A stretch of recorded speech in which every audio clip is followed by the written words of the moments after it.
She gathered all of her strength into her hands and created a large shield to protect them. Just a moment ago, their enemies had already arrived, but it seemed like they could no longer sense the presence of any master-level experts. Could it be that Chen An fled first? The two masked figures exchanged glances. The presence of the others is still here, while Chen is absent. We should kill him. But where are they? The figure wearing the poisonous mask darkened his expression and ordered his companion.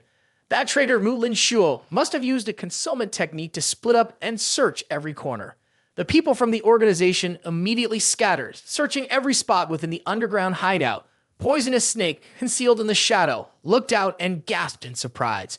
You guessed everything right. Oh, Muin Shu didn't respond because she was deeply focused on magic. To cast such a large-scale concealment spell consumes a massive amount of spirit power. How long can I hold out? If Chen hadn't helped me with my training over the past few days, I might have already. A sharp pain shot through her veins as if her blood vessels were being tightly squeezed. Muin Shu coughed up a mouthful of blood and groaned in agony. Poisonous Snake looked at her, struggling to endure, feeling slightly more worried about adding pressure to her. I can't drag her down or drag everyone else down. Then he made a decision. You protect everyone. I'll go and buy you some time. Muin Shu looked at him in surprise. Poisonous Snake, you, the Poisonous Snake, despite his pain, stepped out from his concealment, trying to encourage himself. Hang in there, buddy. Then he began charging straight at the people in the organization. Those so-called kids, the old man is right here, so lead them. And he shouted in anger, drawing the attention of everyone else immediately. You're heading straight for death. Poisonous Snake kicked him in the stomach, sending him flying with the force. You're the one heading for death. He then leaned down, sweeping his leg to trip the others, causing them to fall. He continued to draw out his sharp weapon to face those nearby. Countless members of the organization were defeated and knocked unconscious, lying on the ground. Poisonous Snake sneered at them. Seems like none of you have improved at all. But just as he was enjoying his triumph, a dart struck him in the back. What? In front of him, another group was surrounding the path. Poisonous Snake just accept death. The leader of the group held a sharp dart in his hand, threatening him, suggesting that out of old friendship, he might spare him if he surrendered. Poisonous Snake, undaunted, scoffed in response, "Is that all you've got?" Ignoring the wound, he continued charging into the group. That's not enough. The mask boss was knocked back by a strike and had to retreat. Poisonous Snake, still holding his knife, was panting heavily. Is there anyone else? A sarcastic clap of hands rang out to praise him. The mysterious figure revealed his face and laughed, saying, Poisonous Snake, the younger brother, truly deserves to be one of the top 3 in Enzu, huh? Looks like you've improved quite a bit recently. But is that all you've got? Poisonous Snake immediately recognized the person in front of him and stammered, Brother, you. The man immediately delivered a painful blow to Poisonous Snake's stomach, then mercilessly kicked his younger brother straight in the face. With the same disdainful look in his eyes, he raised an eyebrow and said to the reader, This kind of traitor deserves to be chopped into pieces for the dogs to eat. Muin Shu anxiously looked at the hourglass, which was still half full. The situation at hand left her deeply confused. What should she do now? She silently swallowed a mouthful of saliva as she thought about her decision. Muin Shu directly entered the fray, then let it go, deciding to take the risk. The man wearing the mask tried to raise his weapon to attack, but Muin Shu easily surpassed him. She slipped through the man's ranks and caused the one holding the knife to stumble. The despicable senior saw her and his eyes lit up as he exclaimed, Mu great beauty, finally managed to force you into the open, huh? Then he jumped high, releasing countless throwing darts more than the rainstorm. Lin Shuo moved like a phantom, dodging every single dart. She continued to spin around and move toward the remaining group from below. The senior stared at her in disbelief. Muin Shu, she only had time to shout before seeing her fist rising. She landed a direct punch to his face, turning his face bright red. The senior staggered backward, clutching his face and howling. The blood dripping down his arm only made him angrier. You dared to punch my face. She was crazy. Not giving him a chance to say more, Muin Shu landed another blow to his head. At that moment, she suddenly heard a voice echoing in her head. 1 for 1, huh? The masked boss was approaching Bai YY and had mysterious intentions towards her. Muin Shu grabbed the collar of the senior and coldly said, If you want to kill, just go ahead. Poisonous Snake, on the other hand, looked at the masked figure with fear. Master, the face of that master has a large scar, which only enhances his powerful aura. I don't dare to challenge him, but your aura is even stronger than mine. Poisonous Snake resigned to his fate and lay on the ground. Stop playing around, you don't stand a chance. This is the boss of Kurang. Muin Shu ignored Poisonous Snake's warning and charged directly at Kurang, but I won't accept it, she thought. the master simply raised his hand lightly to strike. Muin Shu was caught by a gust of wind that halted her movement. He stood there, towering, challenging them. You two juniors, don't say I didn't give you a chance. If you can withstand 3 of my strikes, I'll let you go. What do you think? Muin Shu wiped the sweat from her face and swore to him, a word is final. Poisonous Snake, extremely panicked by that decision, spoke out to stop her. If the master uses all his strength to attack, we might not even be able to preserve our bodies. Muin Shu looked at him, her face drenched in sweat, and said, Do you think I don't know that? She then glanced down at the watch, which had already melted more than halfway, but this was the only way to buy more time. She had just finished speaking when Poisonous Snake bravely advanced to provoke the enemy. Master, I'll take the first blow. Boss Kurong glared at him. Then I'll make it easier for you. His hand grew large and shot towards Poisonous Snake's face, leaving him stunned. What? With just one strike, he was sent crashing backwards. Poisonous Snake lay in a heap on the ground, much to the fury of Muin Shu. He was an elder, after all, and yet he had unexpectedly struck out. Boss Kurong tilted his head, appearing confused. You say I ambushed you. Was that really necessary? Fine. Then how should I strike you to avoid it being an ambush? Muin Shu was extremely tense as she spoke her proposal. She quietly urged her cultivation technique. At most, she could hold on for 3 minutes. My blood is surging. Give me 2 minutes to regulate my breath. Are you afraid to comply? Fortunately, Kurong agreed in a very relaxed manner. Fine. She took this opportunity to sigh in relief, her heartbeat gradually stabilizing. Then Muin Shu regained her confidence and said, Come. Boss Kurong charged at her with a fist. She blocked it with both hands, but the power behind it was still incredibly strong. However, due to the disparity in strength, she couldn't avoid coughing up blood. Although her armor blocked some of the force, the remaining impact was still too much to bear. The old man stood in front of her, watching as she struggled to catch her breath. Your armor isn't bad. Once you're dead, I'll pick it up and study it. His face darkened and he asked again, One more blow. Who's coming? Muin Shu struggled to lift her body and replied in a very shaky tone, I'm coming, give me 2 minutes. Her eyes were full of hope as she gazed at the almost empty hourglass. Boss, she whispered, a happy smile spreading across her face as she thought of her achievement. I've managed to hold on. Boss Kurong also looked at the hourglass and suddenly realized. His face turned to anger and he lunged forward, delivering a fatal blow to the girl. Muin Shu could no longer avoid it, so she had already prepared herself mentally. Stop here. I'm too tired. Boss, goodbye. Suddenly, a familiar breath brushed against her, and a whisper came in her ear. Muin Shu threw a punch. She immediately followed his command and struck back. Boss Kurong was caught completely by surprise and took the punch head-on, sending him flying backward. Muin Shu's whole body spun, but she was still incredibly happy. He was finally back. Chen An caught the girl as she fell and smiled. You worked hard. He handed her a golden apple to help her recover. Eat this and regulate your breathing properly. You'll be fine. Poisonous Snake was also handed one, deeply moved as he accepted it. Boss, he said, giving instructions to him.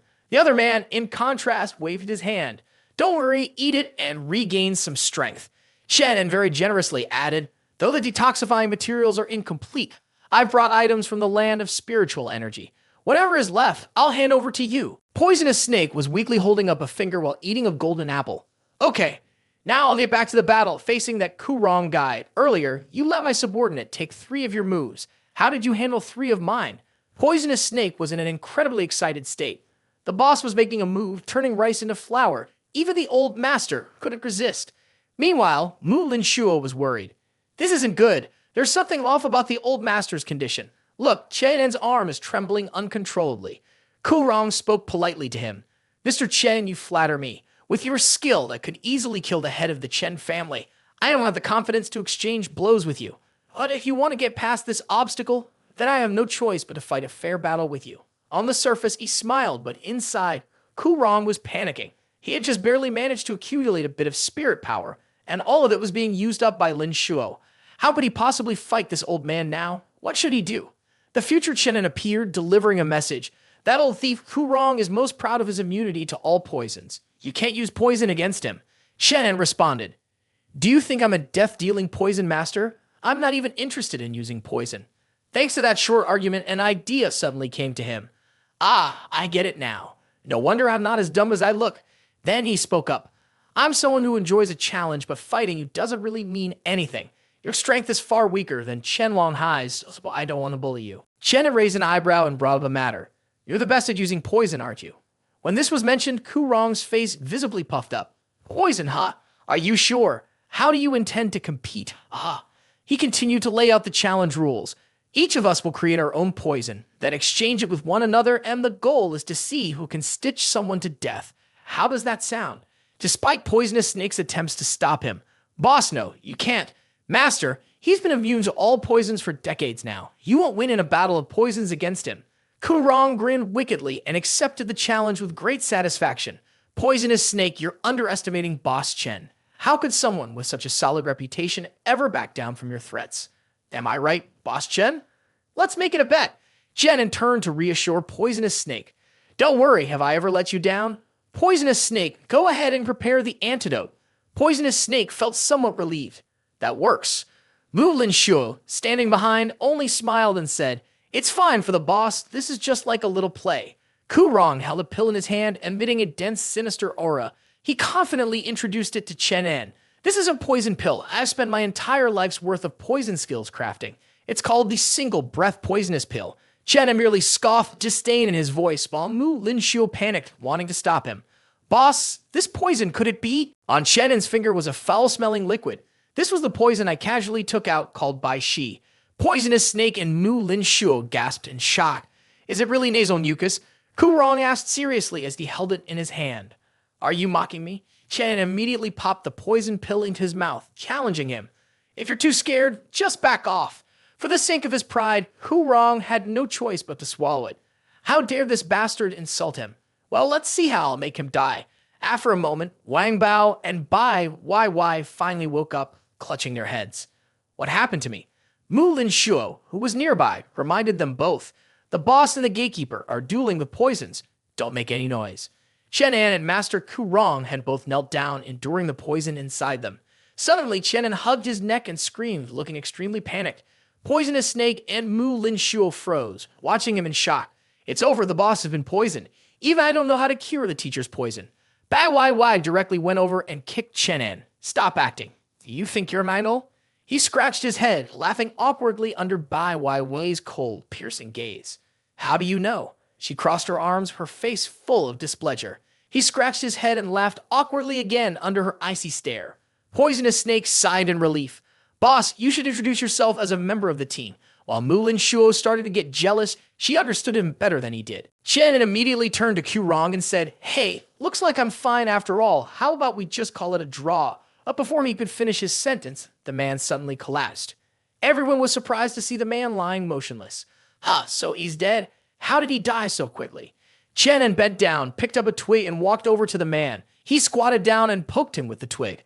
Hey, are you still okay? Did you die just like that? The man remained motionless, only saliva dribbling from his mouth. Poisonous Snake asked in surprise, Mr. Chen, what did you do? You really swallowed the poison from the master and nothing happened? This was. Bai YY's house crossed her arms and chuckled. Chen An, I didn't expect you to be skilled in using poison. I see, according to the government files, your dossier just got a few more pages. Muin Shu chimed in. Maybe we should check his nose to figure out how he has such a high toxicity level. Chen An couldn't argue, feeling both frustrated and embarrassed as he said, I only pretended to swallow it into space, and that mucus is just a bit from the gallbladder of that giant snake. But as he thought about it, he couldn't help but fall into silence. The thought of otherworldly creatures was truly terrifying. Even the world's top poison experts had no resistance against the poison from monsters from another world.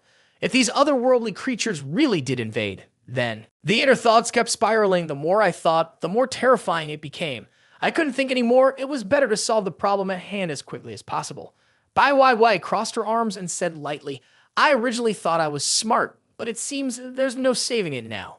Muin Shu added, didn't get killed by the poison, but the brain's definitely been affected by it. Honestly, it's really a lost cause. Zuzu, hearing them, chuckled and said, Heh, you two really are straightforward. Wang Bao nodded in agreement. That's right.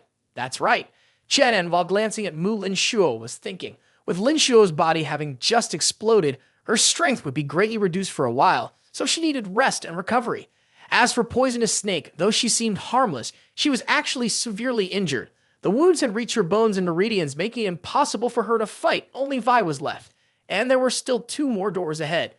Muin Shu, seeing Chen An's expression freeze, laughed and asked, "Why are you spacing out like that?" "Let's go," Chen An said, looking ahead at the group moving forward.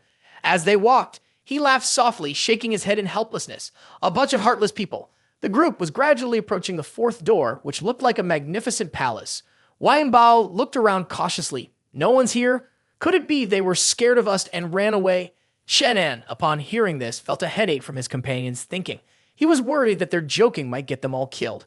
Suddenly, a strange scent filled the air. The group quickly covered their noses. What was that smell? It was so foul. Could it be some kind of toxic substance? Poisonous Snake took a deep breath and then carefully pondered. "No, this doesn't have any toxicity." Wang Bao also carefully inhaled and thought for a moment. This seems to be the smell of wild animal dung from our mountain region." Chen and Nu seemed to have a sudden realization and exclaimed, "This is bad. There are mutated beasts here." Sure enough, shortly after, a giant tiger appeared. Next came the appearance of several panthers and wolves. Bai Wai anxiously looked towards Chen An. These mutated beasts are even bigger than anything we've encountered before. Could it be that Enzu gave them some kind of powerful potion? Chen An carefully observed the group of mutated animals and suddenly shouted, "The speed and strength of these mutated beasts are terrifying. Quickly form a circle and don't act recklessly." He anxiously scanned the surroundings, his thoughts racing. What do we do now? This time, even the immortals would find it difficult to help. I can't use my intelligence to trick a group of beasts anymore. The group gathered together, carefully observing the mutated beasts, wondering whether they should give it a try. Zuzu suddenly remembered, "Right, how can I forget about Huanzi, brother?" Zuzu looked towards Huanzi, brother, counting on him. Xiao Huan Hoan. Xiao Huan Hoan looked up at her, seemingly in agreement. Xiao Huan Hoan sprang forward, diving from above towards the giant tiger. The giant tiger attacked unexpectedly, let out a painful roar, its sharp teeth seemingly ready to chew off Xiao Huan Hoan's head.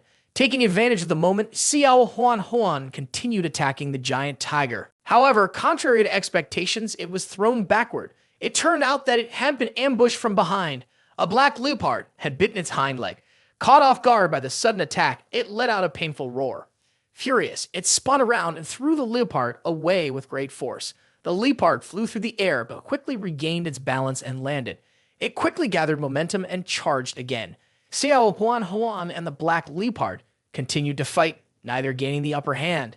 Taking advantage of the 2 beasts' struggle, the giant tiger in the back stared intently. Seizing the opportunity, the giant tiger charged towards Xiao Huan Huan, baring its sharp teeth. As the giant tiger lunged, Chen An shouted a signal to Wang Bao. Just as Chen An finished speaking, Wang Bao pulled back his bow and shot an arrow at the giant tiger. The arrow distracted the giant tiger, which angrily turned its gaze toward the direction from which the arrow had come, towards Wang Bao. The giant tiger grew even more enraged when it saw Wang Bao mocking it. Chen gave a thumbs up to Wang Bao. Well done. Seizing the opportunity, Huanzi pounced on the giant tiger, delivering a lightning-fast blow to its spine, making it let out a scream. Taking advantage of the opening, it climbed onto the giant tiger, fiercely retaliating for the blows it had endured earlier. Chen An wiped the sweat from his forehead, his hand gently brushing through his hair. "Everyone, don't worry, I think Huanzi might be hesitating slightly," he continued. "Maybe it's time to let everyone buy tickets. Look, how could anyone not buy a ticket when Huanzi is fighting so hard? Some people are standing, others sitting, watching as if it's a movie, and even Poisonous Snake somehow found snacks and is sharing them with everyone." On the other side, Huanzi, along with the giant tiger, was still locked in a fierce battle. Suddenly, a pack of tigers appeared one by one from behind the columns, each one large and ferocious looking. Wang Bao exclaimed in shock, "Oh my god, have we reached Shushan already? Why are there so many of them?" Chen, also angry, grumbled, "That Dan and Zhu, can't he be a proper person?" Seeing so many giant tigers appearing, Huanzi seemed a bit hesitant. Chen An noticed the situation wasn't looking good for it, and worried instead. Huanzi brother is a little hesitant now, and his voice has gotten much quieter. However, Bai Wei disagreed. It was able to eliminate a legendary beast like the giant python. Isn't the giant python far more terrifying than the giant tiger? Wang Bao turned around to counter. Huanzi brother is the natural enemy of snakes, and the bloodline suppression would naturally give it an advantage, but the tiger is fundamentally a creature worthy of being a king. Huanzi brother doesn't have the advantage of its species. Chen An, seeing that the situation was not favorable, thought to himself that the spirit power he had been accumulating was originally meant for dealing with the most difficult challenge in the fifth gate. If he acted now, he would surely run out of strength.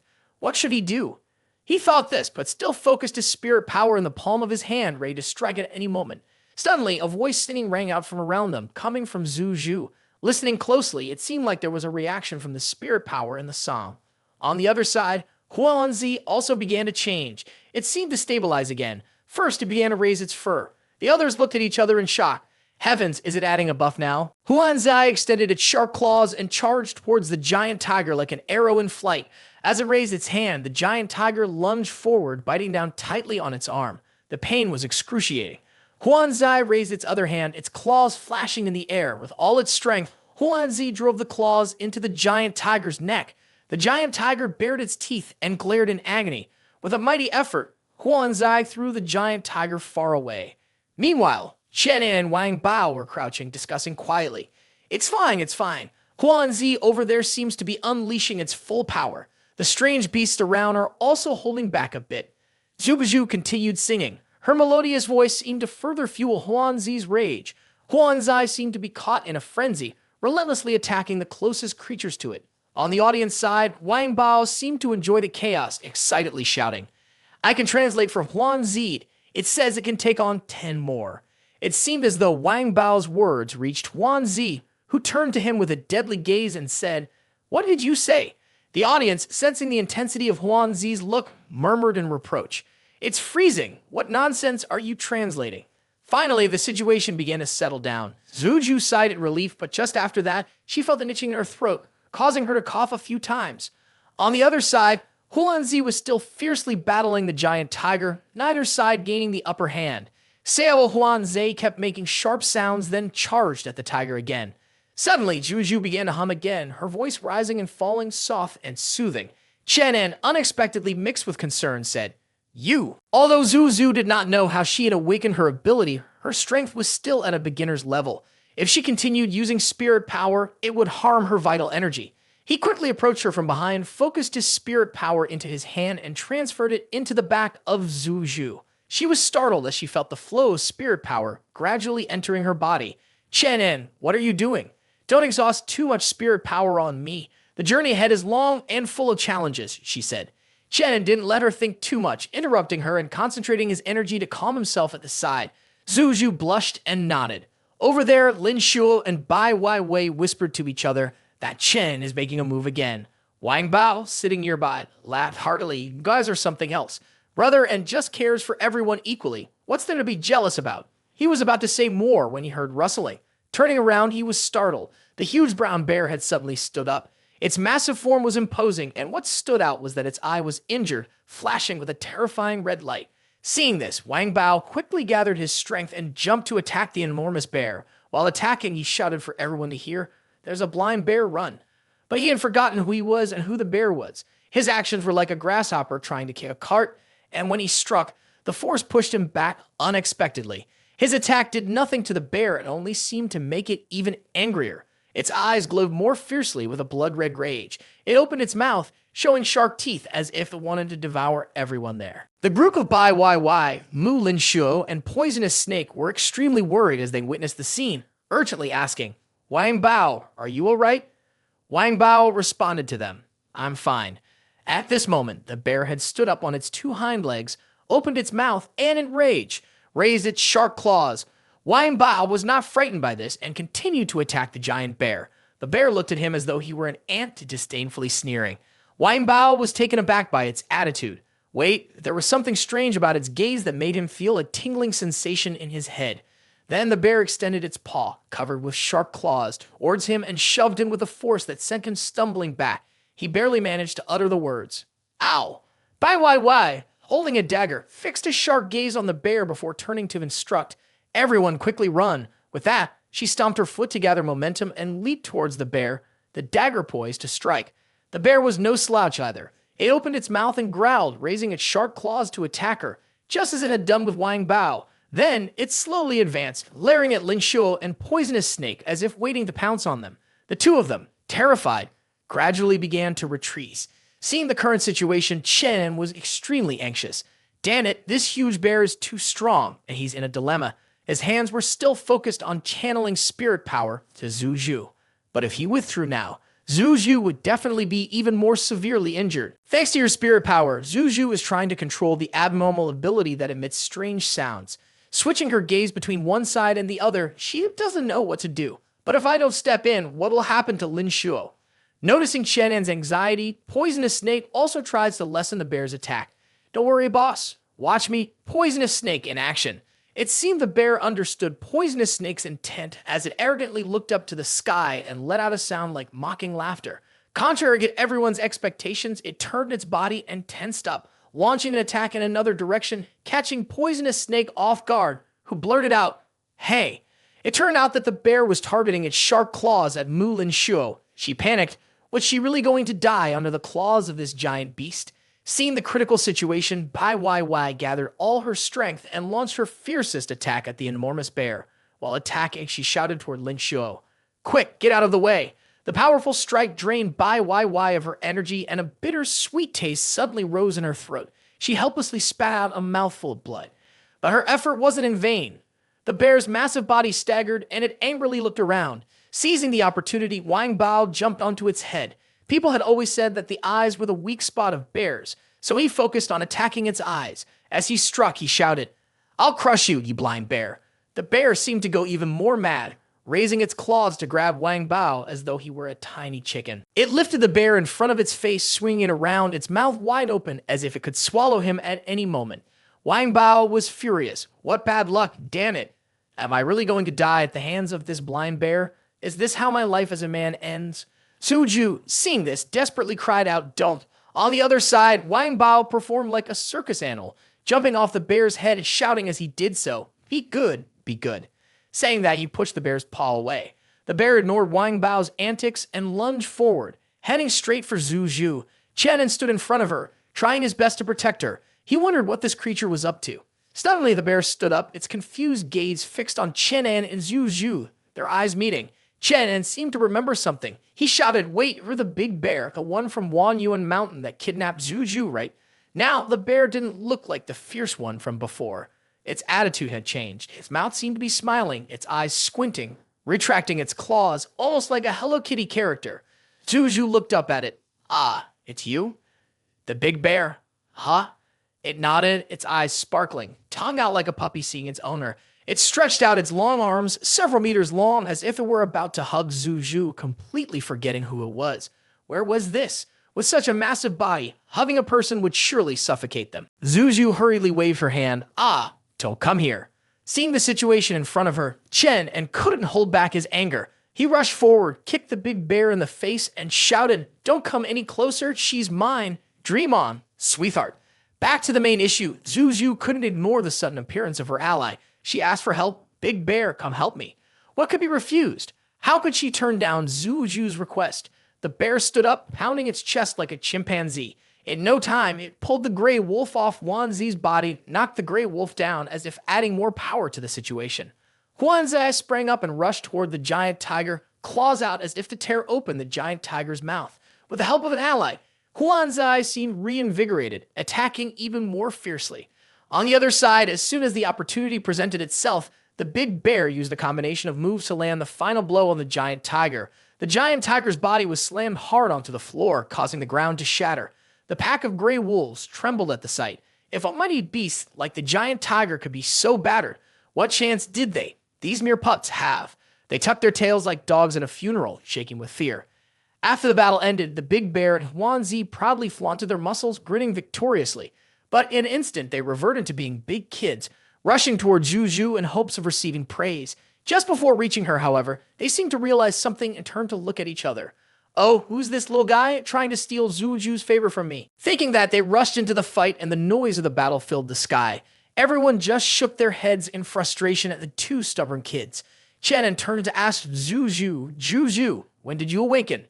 She asked back in surprise, "Awaken?" She thought for a moment. "I'm not sure either. I think it was because of the fruit jam that Mr. Wang Bao gave me before. After eating it, I felt really relaxed and I even wanted to sing. Then I realized that when I sang Huan Huan, got really excited." After saying that, she looked at Chen and in astonishment, "Chen An, is this what awakening is? Does that mean I'm like you all now?" Chen An happily patted her head. That's right. Now you're qualified to be a female warrior and a support type at that. Hearing Chen An say that, she happily thought, in this case, I'm the same as Chen An now. There's no difference between us anymore. Chen An turned to Wang Bao. So, what's up with this fruit jam? Upon hearing that, Wang Bao pulled out a colorful bag of fruit, which looked very tempting. He took out a red piece of fruit and asked Chen An, would you like some, boss?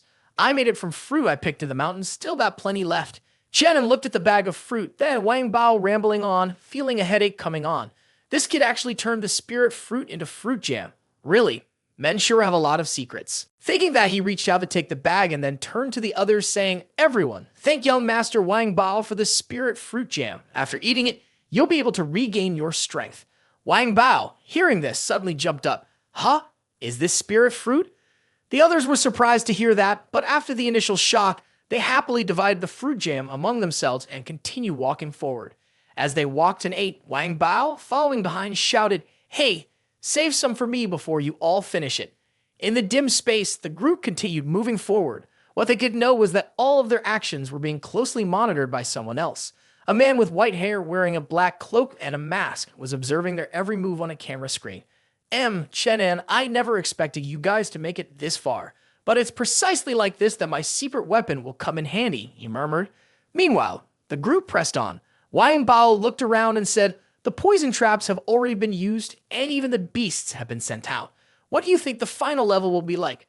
Upon hearing Wang Bao, the large bear became furious, its face turning dark as it gave him a sharp smack on the head, angrily saying, you're the beast here. Hearing the commotion behind him, Chen An turned around, confidently smiling as he said, whatever it is, it doesn't matter. No matter what we faced, it will be useless.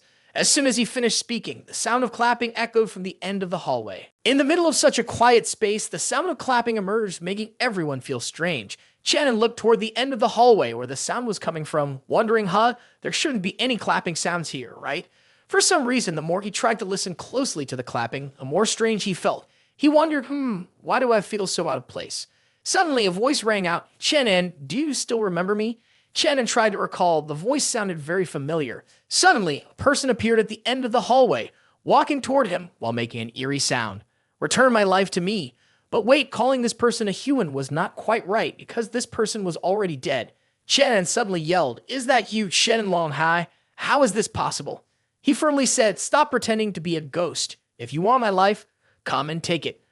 Before he could finish his sentence, Chen An charged at him. He thought to himself, how could his strength be so strong? While thinking, he defended himself. Suddenly, Chen An's hand pierced through his. He gasped, what? How could he hit me? Yan Master descended from above and shouted, Chen An, return my life to me.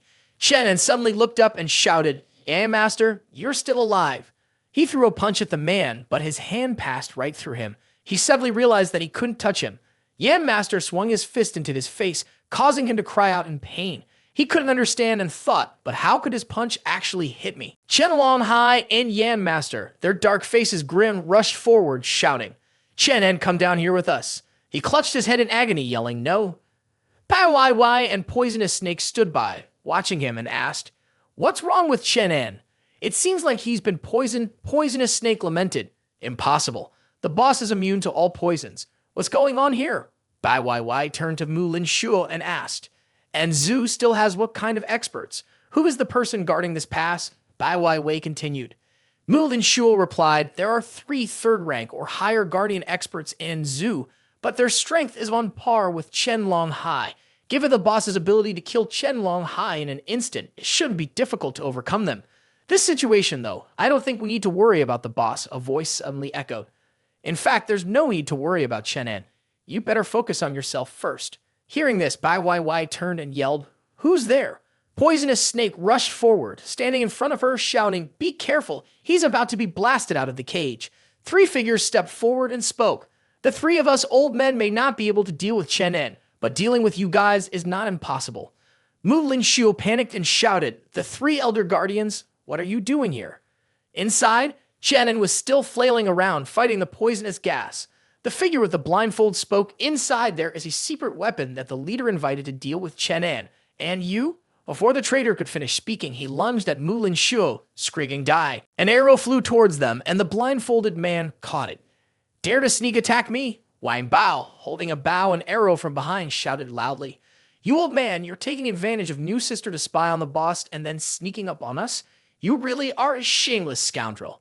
The blindfolded man shot the arrow back, shouting, "Your filthy mouth deserves to be silenced." Bai Wai charged forward, using her gauntlets to knock the arrow away.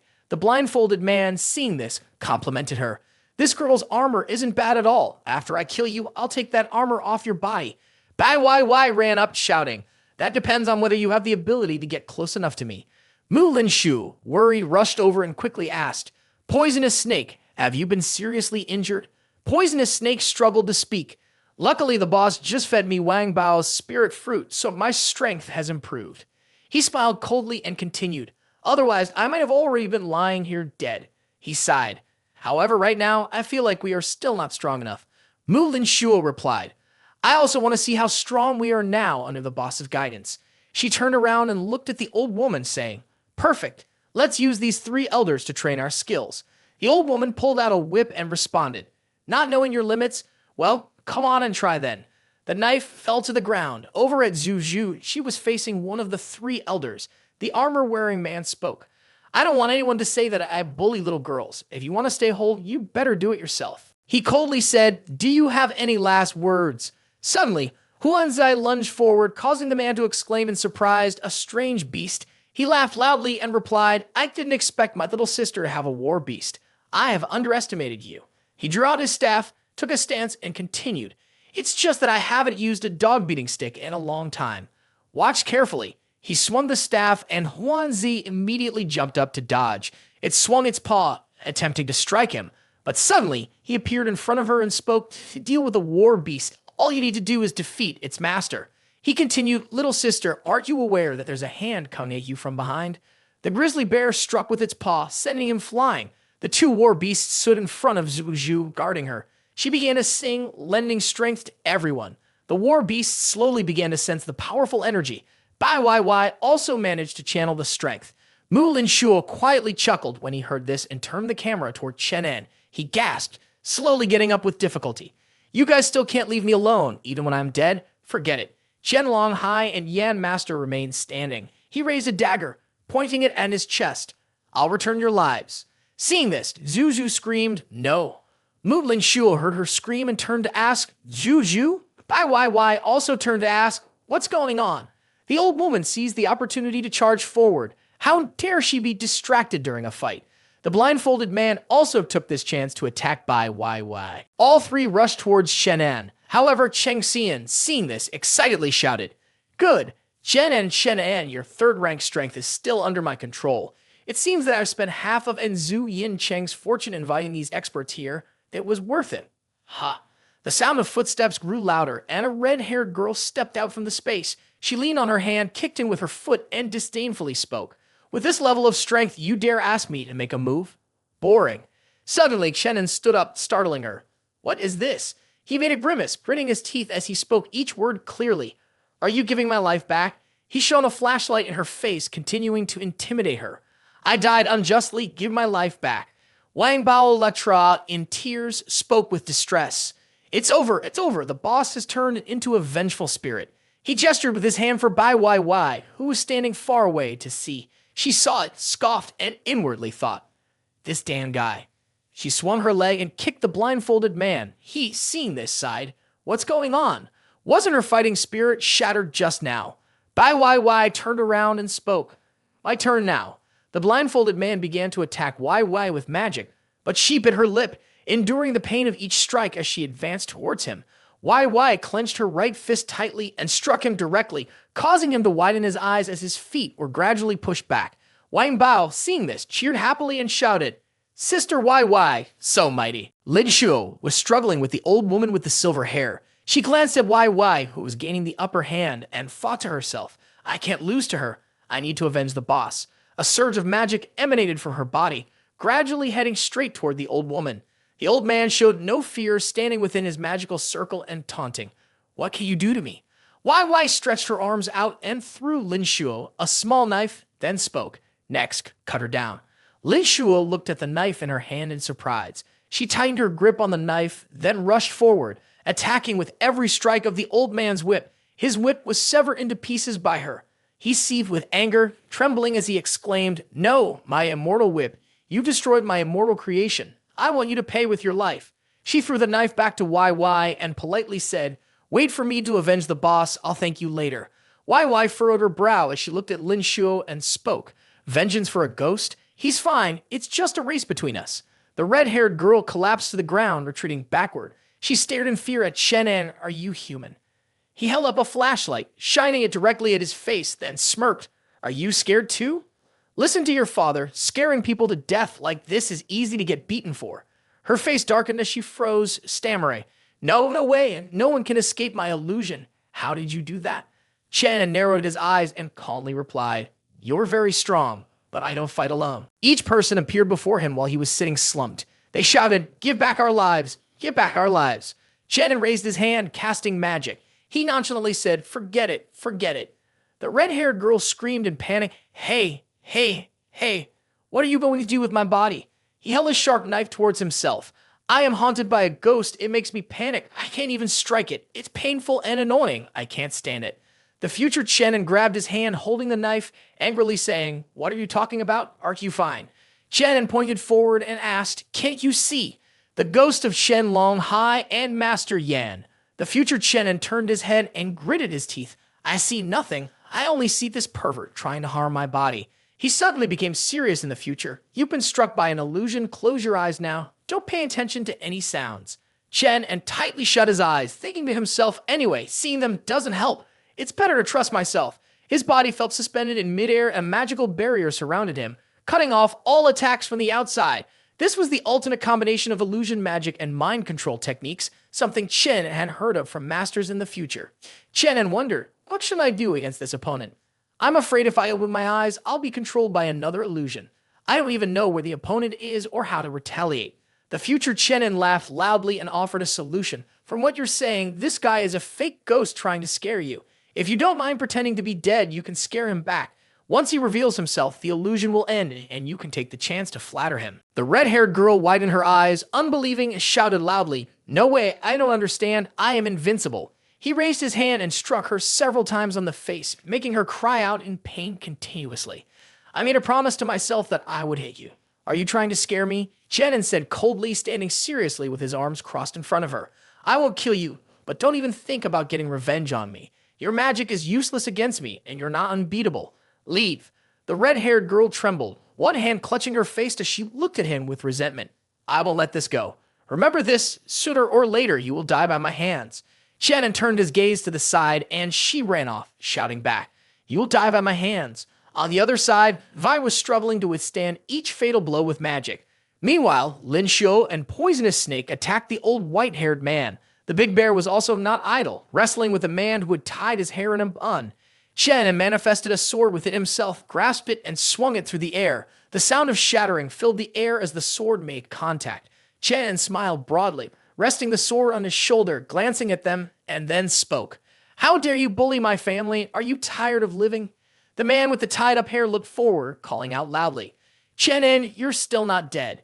Huanzi from behind extended its sharp claws and lunged forward. He glanced at it, then coldly said, "Trying to sneak attack, huh?"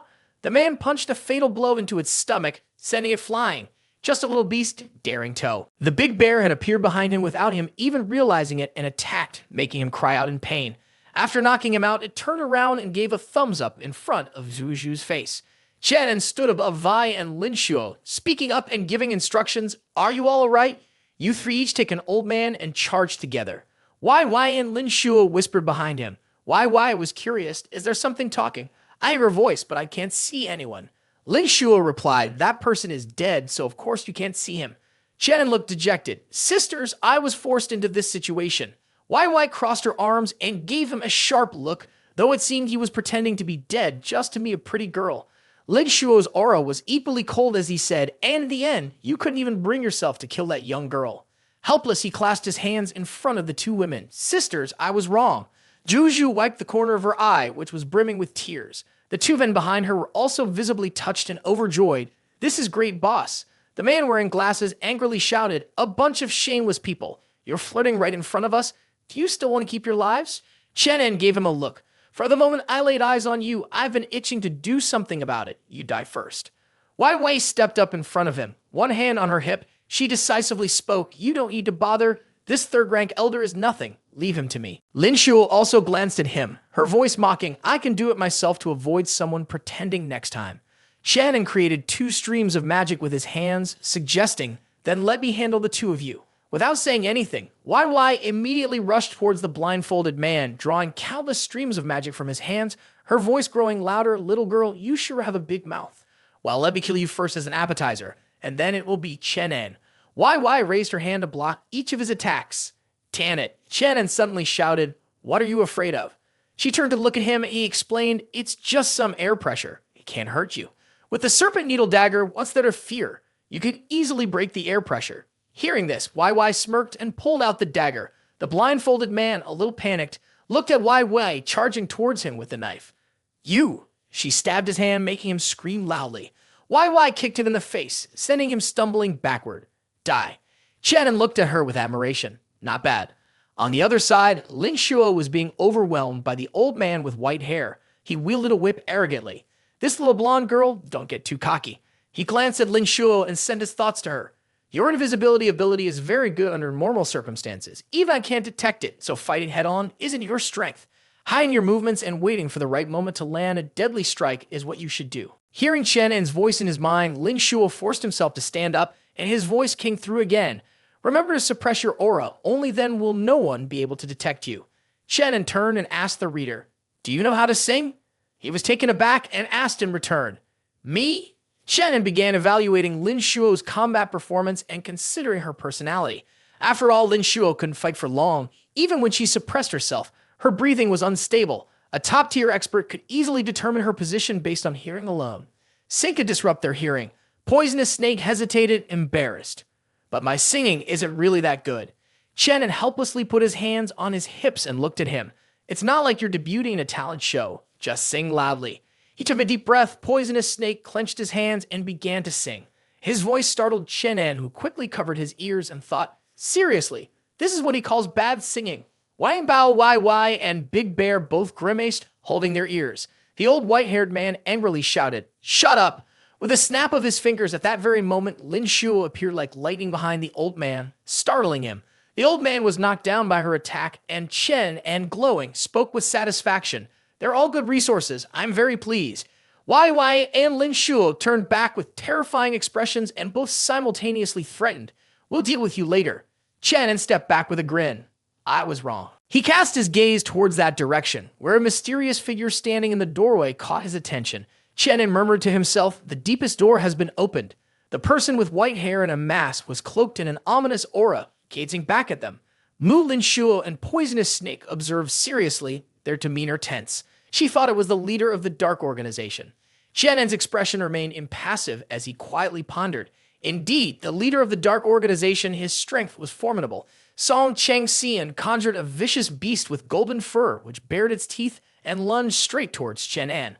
A flash of light appeared, and Chen An crossed his arms, attempting to block the force. Smoke began to dissipate. Chen An succeeded in stopping the attack.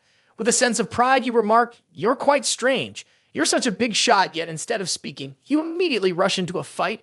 Song Chang Xian remained calm, his emotions hidden behind the golden mask. He replied, villains die from talking too much. I'm a villain and I don't want to die.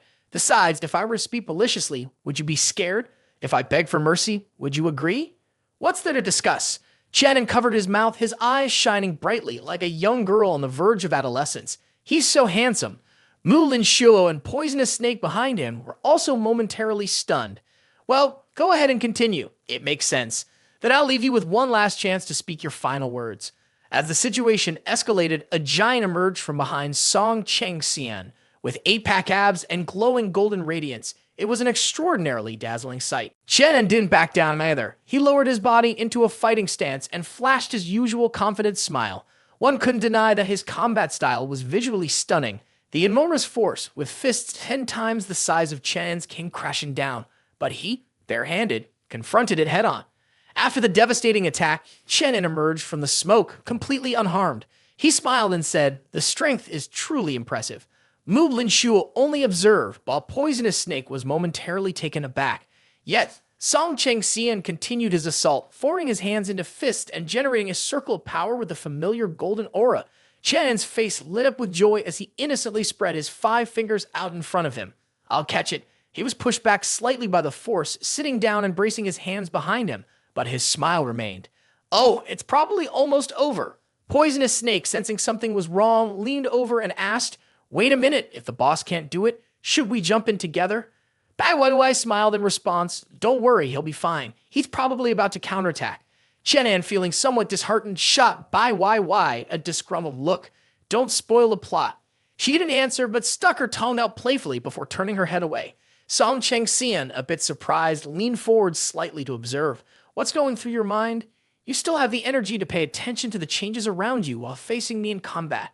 With that, he continued his barrage, sending countless fists flying toward Chen An. His expression changed at that moment, and he curled his lips into a sinister smile. This is the time, he said, then summoned another giant.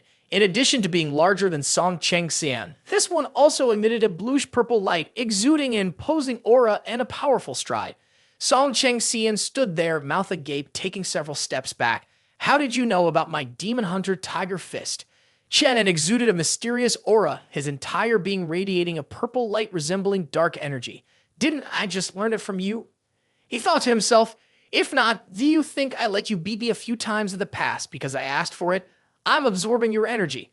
Without hesitation, Chen unleashed a powerful purple strike, creating a massive blue-purple force field surrounding him. Song Chengxian hurriedly raised his hand to cover his face, sweat pouring down, eyes rolling back, huffing. The golden mask he so dearly loved shattered into pieces. Helplessly, he watched the fragments fall to the ground as Chen An and Bai Wai simply stood there watching. Bai Wai suddenly panicked, covering her mouth with her hand. You are Song Chengxian. At that moment, Song Chengxian's true face was revealed. Beyond the bitterness and helplessness that were clearly written on his face, what stood out the most was his handsome appearance. Chen An looked somewhat confused, his expression blank. Song Chengxian, are you acting? Bai Wai frowned and replied seriously. The younger brother of the Song family head, Song Chengxian, is also one of the previous masters of Song Zhongji. He laughed helplessly, propping himself up with one hand. I really can't beat you, so forget it.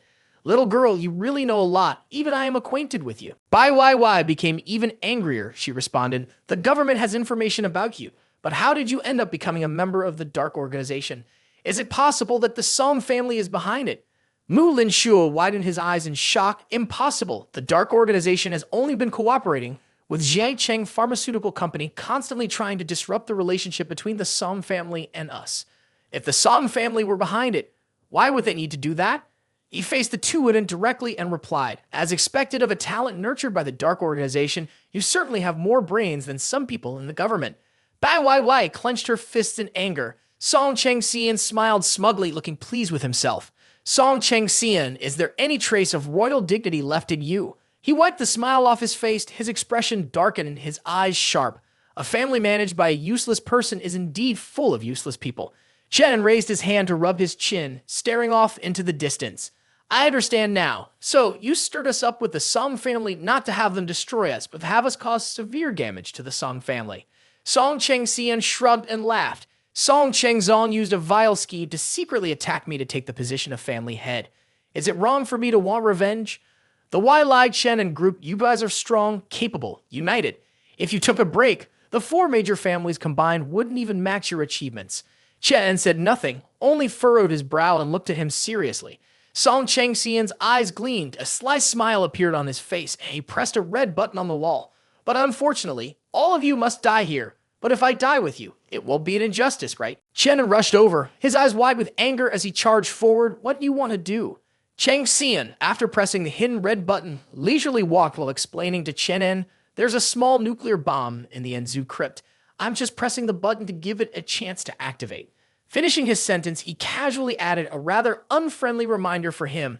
You have 5 minutes to say your last words. His expression was mocking as he added, oh, by the way, the crypt has been sealed, Lin Shuo. You should know that no one can enter or leave the crypt.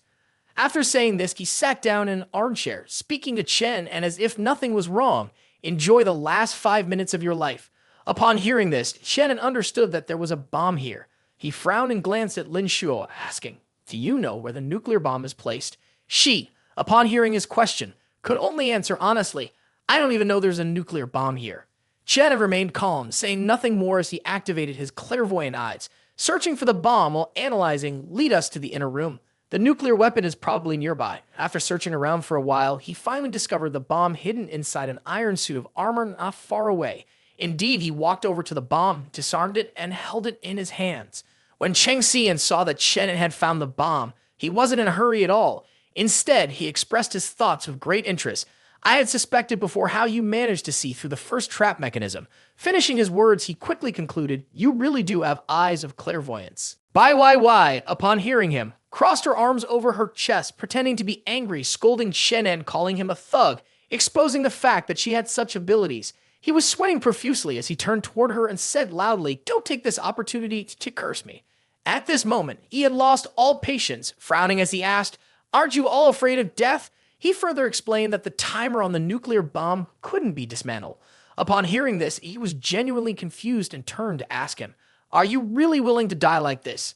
He was holding the bomb with one hand and with the other pretended to feel sorry, but his words were actually full mockery. Right after being used as a tool by others, you still want to perish together with the enemy. You really are a filial person. He was furious. Say that again, he said, not afraid of death, then turned around and made a foolish face, sticking out his tongue to tease him. He, on the other hand, just let out a helpless snort and asked, so you're saying Shu Ti and Ming betrayed me, right? What if I know? So what? He said calmly, continuing, you've already struck, and if I end up losing to you, do you expect me to beg for your mercy? Will you show me mercy then? He pointed at him with a bit of intent to provoke, saying, if not, why don't you try begging a little? Hearing this, he didn't get angry, but instead laughed, clutching his stomach. You're actually a boring person, but in an interesting way. Chen An squatted down next to the bomb and said, if we share a common enemy, even though we're not friends, isn't it still a relationship where we don't necessarily need to kill each other? Finishing his words, he laughed and then asked, if given the chance to choose again, would you want to take revenge on Su Ti and Ming? Song Cheng Xian's face darkened and he spoke with a deadly tone. I will kill him. He flashed a dangerous smile and continued, but now it was too late to say anything. How much longer until the countdown? Upon hearing his question, the man looked at him blankly and tapped his head. I forgot to check the time just now. My mind is all over the place. His face then broke into a smug grin, full of pride. I accidentally disabled all the devices. Why don't you try to guess, he said, lifting the bomb in his hand and pretending to ask in satisfaction. So, this thing won't explode, right? Seeing the bomb disassembled in his hand, Song Cheng Xian was completely stunned, standing up in disbelief and loudly asking, you, how did you do that? The man smiled smugly as he played with the bomb in his hand, honestly saying, before becoming a boss, my dream was to be an excellent magician. On the outside, he was smiling, but inside, he felt deep regret. Damn it, if I had known, I could have just directly swallowed the timer. Last time, I had to swallow a level 4 bomb to blow up my spirit fruit. Next time, I'll take out some frustration by beating Song Zhang Ji. He plopped down onto the chair, chuckling softly, and praised, I'm impressed by you. But his words only carried a sense of helplessness. I just want to die at the hands of a strong person. You go ahead and do it yourself. Receiving his implied compliment, the man only smiled without acknowledging it. Boss Song, you flatter me too much, he said. I hope Boss Song can help with one thing. Song Cheng Xian understood exactly what he meant and smiled confidently, saying, don't worry. If I don't die today, I will definitely use all my strength to take revenge on Su Ti and Ming. Hearing that, he felt relieved and smiled happily. Then thank you, Mr. Song. Cheng Xian stood up, walked towards him, and further explained his intentions. However, I hope that the news will be immediately handled by the secret team to prevent any information from spreading. He turned to him, puzzled, and asked, why is that? He left with a helpless smile, revealing the truth. After this battle, Enzu's vitality has been severely damaged. To confront Ji Cheng's pharmaceuticals head-on, there is no chance of victory. Enzu should return to the shadows and be an assassin in the dark. He looked in the direction where he was leaving and bid him farewell. Mr. Song Baozong, after escaping from the dangerous battle, returning to the clear atmosphere and peaceful sounds, Chen An comfortably stretched his shoulders and sighed. I need to go back and sleep. 3 days later, Bai Wai quickly ran up from behind, grabbed his shirt, yanked it hard, and angrily questioned him. First, let's talk about the eyes of clairvoyance issue. He was startled and hurriedly explained, that's not what it is. Suddenly, a phone rang, saving him from the situation, and without hesitation, he answered the call. Benefactor, it's you. The person on the other end of the line, confused, angrily asked, Kid, what are you talking about? I am your second uncle. Finally, he opened the phone. It turned out to be his second uncle calling. He recognized the caller and, somewhat worried, asked, "Second uncle, why are you calling me?" The person on the other end explained the reason. "Your father and I are going to Yin Chang, and he also mentioned visiting you." After finishing, he quickly added, but suddenly, the phone was stolen. Unexpectedly, the person on the other end of the line changed and someone else spoke. "Kid, you've been away for so long, and now you're somewhat accomplished, but even your own father doesn't recognize you." "So it's your father," she said. Hearing his father's voice, he immediately responded to comfort him. "How could that be, Dad?"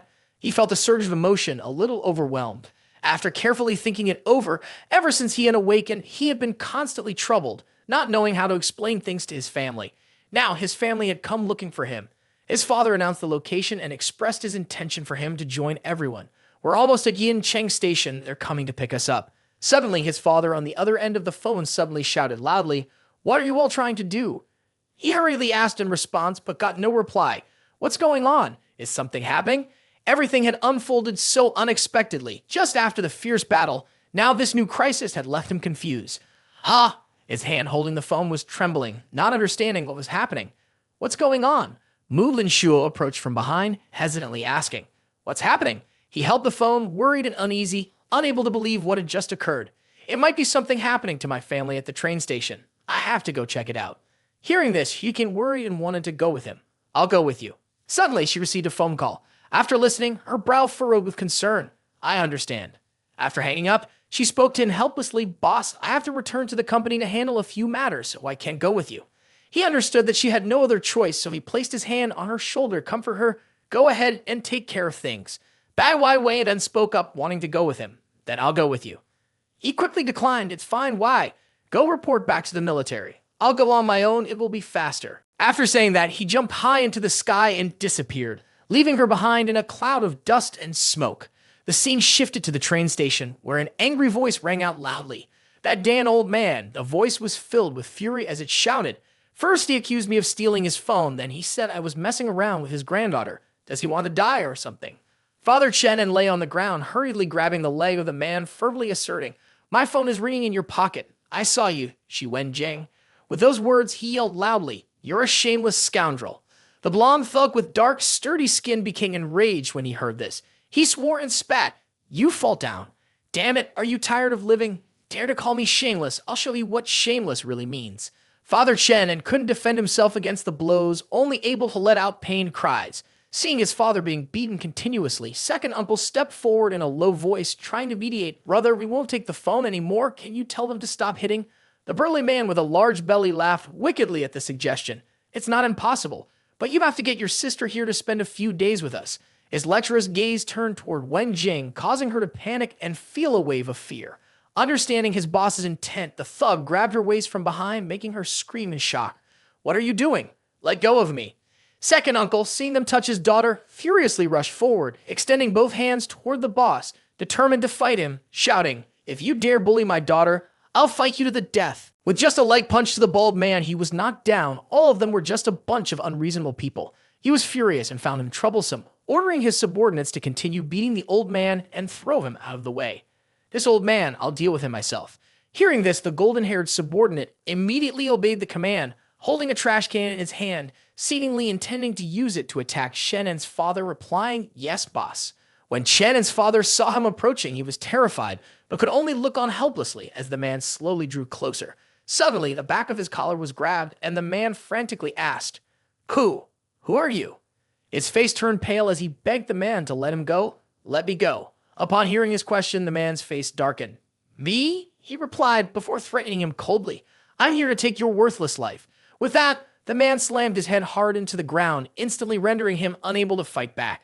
After dealing with the golden-haired man, the man quickly ran toward his father, crouched down beside him, and anxiously asked, "Father, are you all right?" When his father saw him, he immediately became anxious, urging him to go save someone. Go save second uncle. On the other side, second uncle was being choked by the leader, raising his hand as if about to strike him. Wen Jing, extremely frightened, shouted repeatedly, "Don't, father!" Before the large hand could strike his father's cheek, the man grabbed it tightly. The leader felt his hand suddenly gripped by a powerful force and cried out in pain. Watching him scream in agony, a man remained unfazed, coldly saying, "Does it hurt? It won't hurt anymore soon." After finishing his words, he did not forget to remind the delicate beauty. Wenjing closed her eyes, not daring to look. She was so obedient to him that she decisively shut her eyes. Yes, he moved swiftly and efficiently, tearing off his arm before the man had time to react. The leader's face turned pale, and he could only scream in pain. My arm. The remaining thug was so frightened by the scene that he collapsed to the ground, trembling uncontrollably, his mouth stammering, unable to speak a clear word. Wen Jing, now freed, ran towards the second uncle, anxiously calling out, "Dad, please come for her. Dad is fine." Chen An, having dealt with the boss, saw his father arrive and immediately asked for the cause of the situation. "Dad, what's going on?" Chen An's father, being very straightforward, pointed to the group of thugs and recounted everything. "These people stole your phone on the train," he added, telling the whole story of the vile things they had done to them. When Wen Jing called her father's number, the phone rang from within their bags. They refused to admit it and even laid hands on Wen Jing. The remaining thug, still shaken by fear, kept trembling as he looked at his boss's severed arm, unable to say a single complete sentence. Chen An remained extremely calm, and after hearing the story, he turned to her, seeking justice on her behalf. "Wen Jing, which of them touched you earlier?" She decisively pointed to the man who had grabbed her and not let go. It was him. The man, who was about to run away, was pointed out by her. He was so terrified that he dropped to his knees, constantly apologizing. I'm sorry. With that, his hand reached for a brick nearby, intending to handle it himself. "Let me handle it." He let out a loud scream to summon the courage, then smashed the brick straight into the hand he had used earlier to touch her. Wen Jing, terrified, closed her eyes, unable to bear the sight of the bloodshed, pleading with him to stop. All right, forget it. After handling everything, the three of them were about to leave when the boss called him back. "Hey, do you dare to leave them behind?" He threatened him bitterly. "We're people from the underground world." He clutched his bleeding shoulder, glaring at him with hatred as he said, "You dare to offend us, you won't get away with it." Upon hearing this, he didn't show any fear or hesitation, but instead calmly stated his information. Chen An Future Group. He mocked it with great disdain, provoking him by saying, "Tell your so-called emperor from Da Huang Hotel to find me. I'll respectfully await him at any time." The bald man struggled to speak a complete sentence, repeating his words clumsily. Phew. Future Group. It was as if he had found a weakness in him, and without fear of death, he shared a shocking piece of information. "Your boss, Lu Tingji from Future Group, is a lapdog of our emperor." He finished his words with a final menacing threat. "You just wait." After hearing this, he was utterly stunned, hardly able to believe what he had just heard. "What did you say?" At this moment, the chubby bald man seemed to have found Chen An's weakness. Clutching his injured shoulder, he raised his voice triumphantly.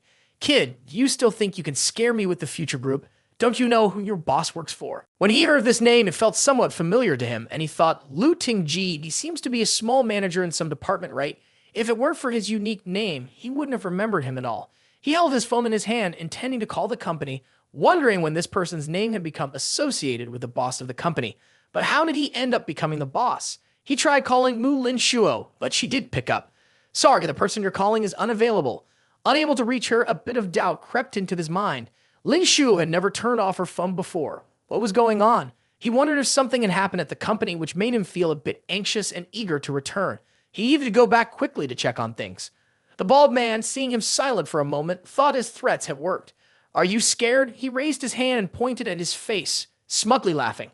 "I'll give you a chance. Kneel down and kowtow to me now." Unable to bear the constant chattering from the man, he kicked him away with a swift motion, sending him flying. After dealing with him, he turned to his father and said, his voice heavy with discomfort, "Father, there's a small issue with the company. Would it be all right if I arranged for your friend to stay here for a while?" His father understood his situation, and although he was reluctant, he smiled and urged him to go quickly and handle the important matters. He quickly thought for a moment, then picked up the phone to call the authorities, hoping they could resolve this situation swiftly. The authorities would probably be able to help, but when he called, he still only received the same automated message.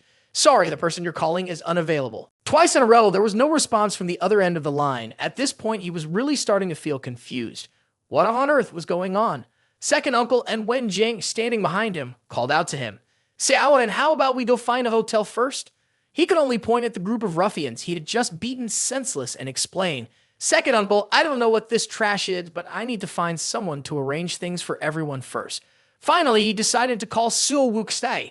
This time, the phone rang on the other end. After picking up, she smiled brightly and said, "Mr. Chen, how come you have the time to call me? Are you trying to flatter me?" Hearing her voice, he immediately got to the point. "It's like this, my family." He hesitated a bit, feeling awkward as he made the request. "Can you temporarily take care of them? I need to go back and handle some things first." Instead of feeling annoyed, she was actually happy and excited, teasing him in the process. "All right, my dad is here too. I didn't expect we'd meet both sets of parents so soon." Her words made him blush deeply, sweat pouring down his face as he stammered and quickly denied it. "Bayu, don't talk nonsense." Chen An's father, who was standing nearby, perked up his ears to eavesdrop on his son's situation. Something was up with Xiao An. About 10 minutes later, a luxurious white car pulled up in front of the station. From inside the car, Su Wukai spotted him and waved enthusiastically, calling out, "Chen An, Chen An." He and the three others walked out of the train station. Upon seeing her, he waved his hand to greet her. To his surprise, as he got closer, she immediately embraced him. "You could think of asking me for help. I'd be very happy to assist." Wen Jing, who had been behind, was taken aback upon seeing her and seemed to recognize her identity. "Aren't you great celebrity Su?" Not wanting her to reveal his identity, Su Wukai quickly put her finger to her lips, signaling for her to keep it a secret. She, however, acted as though they were family, casually calling out, "Dad, second uncle, little sister, come on, let's get in the car and go home." Chen An, her father, seemed confused at first, frozen in place, and then responded, "All right." Her way of addressing him made him feel embarrassed, and his face flushed. Meanwhile, Su Wukai, unfazed, reminded him to get back to his own business. "Go take care of your important matters. I promise no one will dare to lay a hand on your family." After watching the three of them get in the car, Su Wukai left, reassured that they were safe and sound.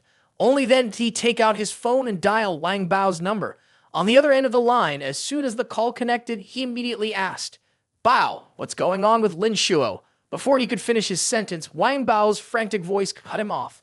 "Boss, Mang Ji is about to be done for." Hearing that Wang Mang was in trouble, he became alarmed. "What happened?"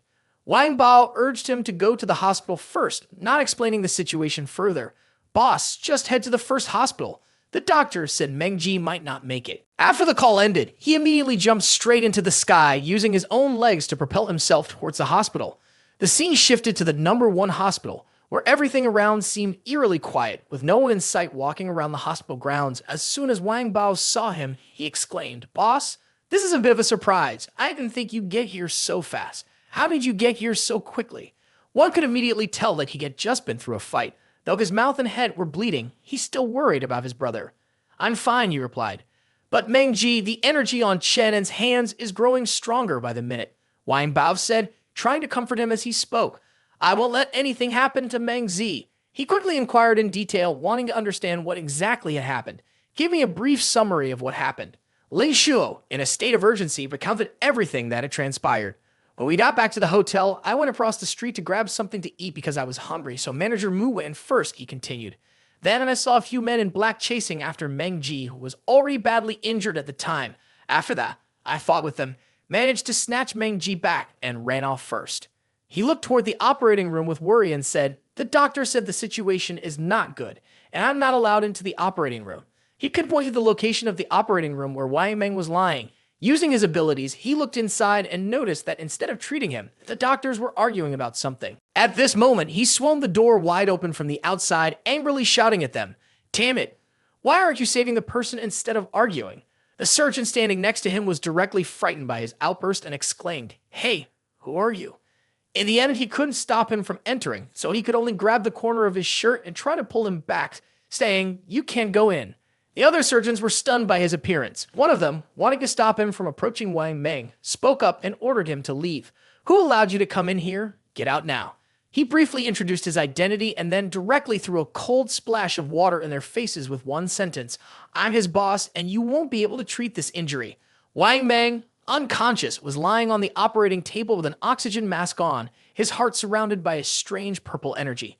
One of the doctors, hearing his words, was a bit unconvinced and furrowed his brows, saying, "This young man really has a big mouth." He raised his voice to order him out. "Which doctor are you an intern for? Get out now." Chen An directly ignored his words and placed his hand on Wang Mang's chest, intending to treat him himself. The doctor saw that he was not paying attention to his words and even touched his patient's body, immediately becoming angry. He grabbed Chen An's hand and shouted loudly, "Hey kid, are you deliberately causing trouble? This is not a place for you to play around." Blocked by him, Chen An immediately darkened his face, cold and stern, and ordered, "Get out." The doctor was so frightened by his threat that he fell backwards, sitting down on the floor. As soon as Chen placed his hand on Wang Meng's chest, the medical equipment immediately began making alert sounds, which surprised the doctors. The various vital signs of the patient started returning to normal. The surgical doctors were so shocked that they could hardly believe it. What? How could he treat Wang Meng's injury like this? Chen An was secretly surprised, not understanding why the injury to his heart was abnormal. The other injuries weren't dangerous, but what was happening with the energy surrounding his heart? If he broke it hastily, would it harm Meng Zi's heart? But the heart vessels were seriously damaged, and if delayed any longer, it would be impossible to save him. What should he do? Suddenly, he remembered that in his space, there was a lake full of spirit power, and he thought, the spirit lake in my space can enhance spirit power every time I soak in it. I should try it. Without hesitation, he directly took out an appropriate amount of water from the spirit lake, filled it in a large bottle, and urgently asked the doctor, "You need to help Meng Zi drink this water quickly."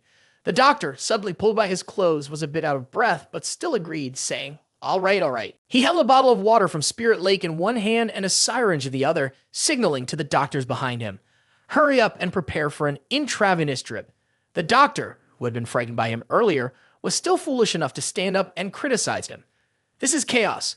This patient clearly has a tumor in their body and needs surgery. He didn't respond with words. Instead, he directly released his spirit power to heal Wang Meng. The doctors present were immediately stirred by this spectacle. Is this magic? After using a large amount of energy, he became weak and almost lost his balance, falling backward. Fortunately, another doctor caught him. All right, the doctor immediately ordered for an ultrasound to be done. Perform the ultrasound procedure. Upon hearing this, someone immediately went to prepare the equipment. After the ultrasound, the result was shocking and astonishing. The tumor was gone. Several doctors were thrilled. This was a medical miracle. At this moment, Wang Meng slowly regained consciousness, opened his eyes, and called out to him, "Boss." Seeing that he had regained his senses, the doctor quickly approached to inquire about what had happened. Meng Zi, what exactly happened? Wang Meng, weak and barely able to speak, struggled to explain the situation to him. The company sent someone to seal it, and they even brought in an expert from outside. That person lightly patted my suit, and I felt like my chest was tightening. It was like falling into a black hole. At first, one could still sense the movements outside, but could not wake up. Finishing his words, he continued, "I'm sorry for not fulfilling my responsibilities," and then completely lost consciousness. "Sorry, boss. I didn't take good care of you." After hearing him explain the situation clearly, he comforted him. "It's okay. Leave it to me. You just rest for now." Then he asked him, "Can you still sense what's going on outside? And what about Lin Shu? What about Poisonous Snake and Zuzu?" Wang Meng struggled to recount everything he knew. Manager Mu came alone and was then kidnapped by a master, but I didn't see anyone else. Hearing this, he quietly felt something was off, something didn't add up. He thought this, but didn't say it out loud, only telling him to continue resting to regain his strength. "Meng Zi, take good care of your health. Leave everything else to me." After leaving the hospital, he kept thinking about the inconsistencies in this story. Meng Zi had said that after being attacked, he fell into a vegetative state and couldn't move. So how did Wang Bao manage to see him being chased? And Wang Bao couldn't be lying to himself. When Wang Bao saw him coming out, he called out loudly, "Boss." Seeing him approach, he asked about Wang Meng's condition, but after crouching for too long, his legs were a bit sore, so he couldn't stand steadily.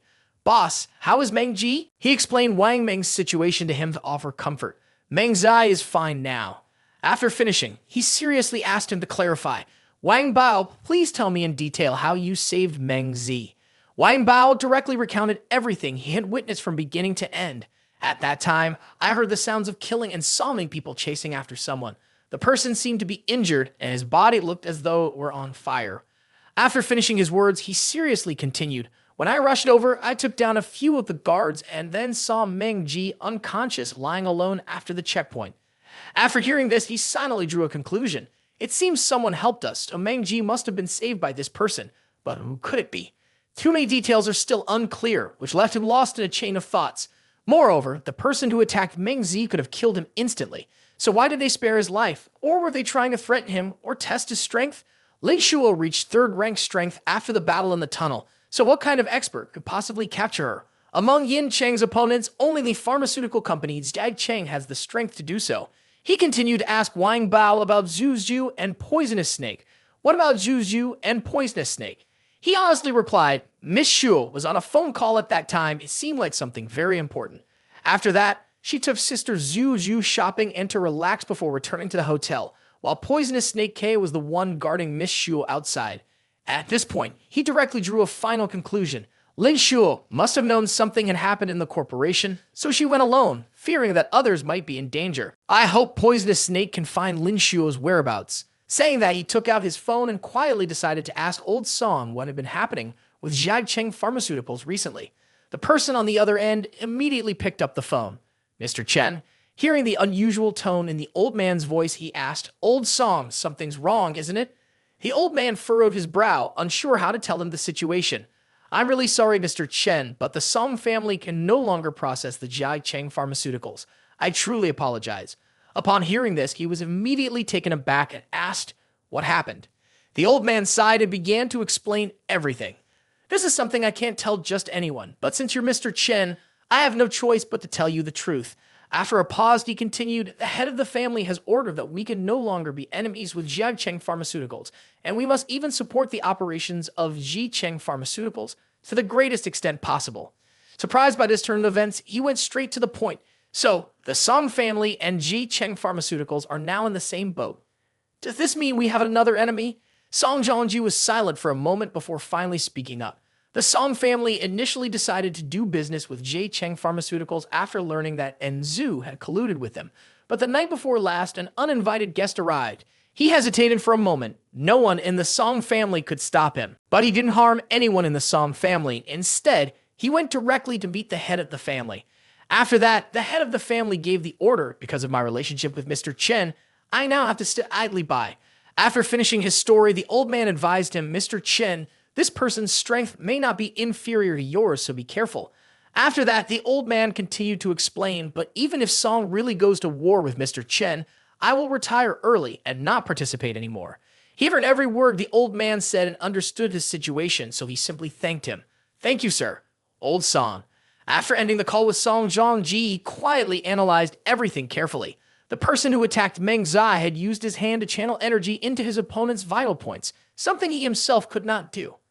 He pondered deeply about the true strength of that mysterious person and was somewhat shocked. If this person was indeed the same mysterious figure who had once infiltrated the Song family, then the strength of Jiacheng Pharmaceuticals was truly terrifying. After thinking for a while, Chen had decided to leave. Before leaving, he instructed Wang Bao, "Take good care of Meng Zi here. This is spirit water. If you feel the injury flaring up again, take a sip. Meng Zi should drink more to help restore his vital energy." He handed over a large bottle of spirit water to him, and Wang Bao responded, "Thank you, boss. So, where will you go? Once Meng Zi is discharged from the hospital, I'll come find you." His expression darkened, his gaze sharp and intense, and he spoke in a deliberate, measured tone. "Me? Of course, I want to repay that person 10 times over." Leaving the hospital, he immediately took out his phone and intended to call Poisonous Snake, hoping to extract some information from him, hoping that Poisonous Snake might be able to track down a lead. The moment the other side picked up, he spoke first. "Poisonous Snake, you're on the other end of the line," but it's not him who answered. A strange, mocking voice came through. "Poisonous Snake, is that the name of some lowly person? How laughable." Hearing that mysterious voice, he became extremely cautious and asked, "Who are you? Where is Poisonous Snake?" The person on the other end, hearing his continuous questions, responded calmly without haste, "Ah, Mr. Chen, we've never met." After finishing that sentence, he continued to threaten him. "The girl and Poisonous Snake are both in my hands. I want something that Mr. Chen can bring to exchange for them." He cautiously inquired again, "What do you want?" The person on the other end of the line smiled and stated his demand. "What I ask for won't be of any use to Mr. Chen. It's a stone pillar with engravings on it. I heard it used to be kept in the Chen family's home. Surely Mr. Chen has seen it before." The item he wanted was something the man knew about, but he didn't quite understand why the person would ask for it. He quietly wondered, was it the ceiling stone pillar he was referring to? Who exactly was this person? Ending his thoughts, he directly asked, "Where are you? Where should I bring the item to find you?" The person on the other end replied calmly, "Don't rush. I'll notify Mr. Chen myself." After the transaction was completed, he immediately inquired about the safety of Poisonous Snake and Lin Mutsu. "I want to know if they are all right now," he said, then made his request. "We want a video call. Show me them. This is a prerequisite for the transaction." He seemed to not understand his request, mocking him and asking him to wait. "What is this sealed stone pillar? Boss Chen, stop talking so much and wait for my notification." After saying that, he fell silent for a moment before continuing. However, I have used a poisonous creature to control the vital points of both of them. The mysterious figure, shrouded in darkness, with his face obscured, spoke with a voice that was cold and merciless. Boss Chen must be familiar with this method, so it's fine. Don't delay any longer. Upon hearing this, he felt uneasy and raised his voice as if to say something more. Wait, they... But before he could finish, the call was abruptly disconnected. After ending the conversation with him, he felt a strange sense of unease, unable to comprehend what was really going on. What is going on? The tone of this person was very odd, and they didn't even know how to make a video call. He was suspicious. Was he pretending, or was it real? Upon returning to the location where the sealed stone pillar was stored, he began studying the pillar, still puzzled. Why do they want this sealed stone pillar? Is there something hidden inside? With that thought, he activated his eye of clairvoyance, intending to probe inside the stone pillar. Unexpectedly, before he could investigate, the stone pillar struck back, causing him immense pain, and he cried out while covering his eyes. Chen An struggled to lift his eyelids and with difficulty sighed, "It truly is a divine object. It must have a restriction on it that specifically counters the abnormal abilities." That being said, he silently pondered a question. In the future, it was said that once the seal on the stone pillar was broken, places where they shouldn't appear would emerge, like Spirit Lake, for example. Could they be trying to break the seal?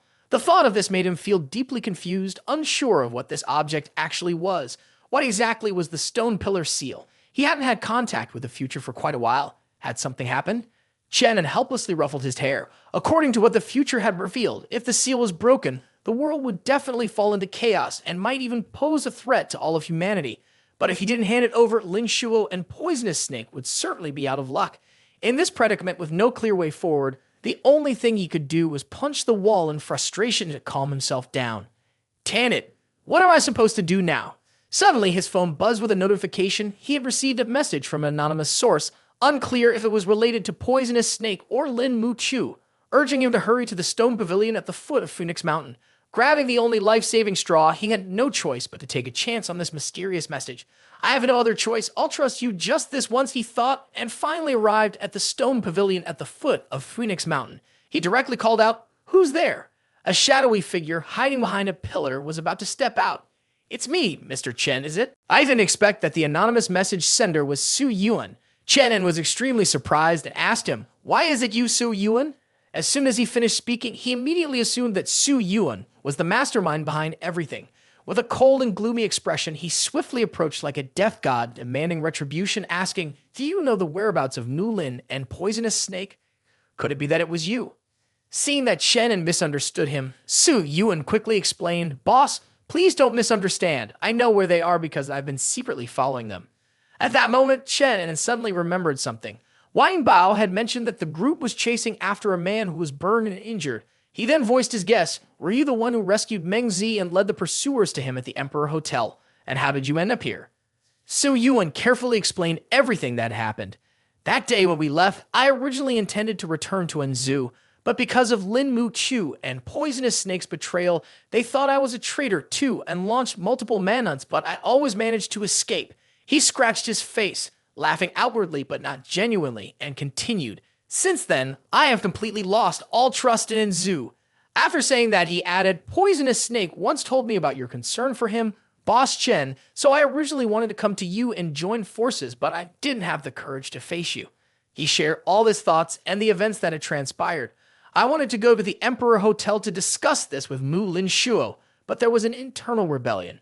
I vaguely guessed that the unconscious man must be one of your employees, so I took him outside." Chen An listened very attentively, his expression serious as he heard him recount the events. Su Yuan continued, "Then I saw Poisonous Snake following a group of people, so I secretly trailed behind. By the time we reached the foot of the mountain, Poisonous Snake was spotted by someone. He hurriedly explained why he didn't save Poisonous Snake. That person was able to bring Poisonous Snake down with just one move. I knew I wasn't a match for them, so the first thing I did was notify Boss Chen.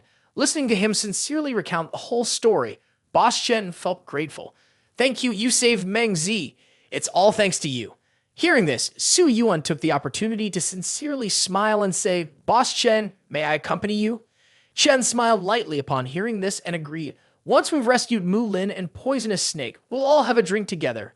Su Yuan, who was behind, showed an expression of joy and satisfaction.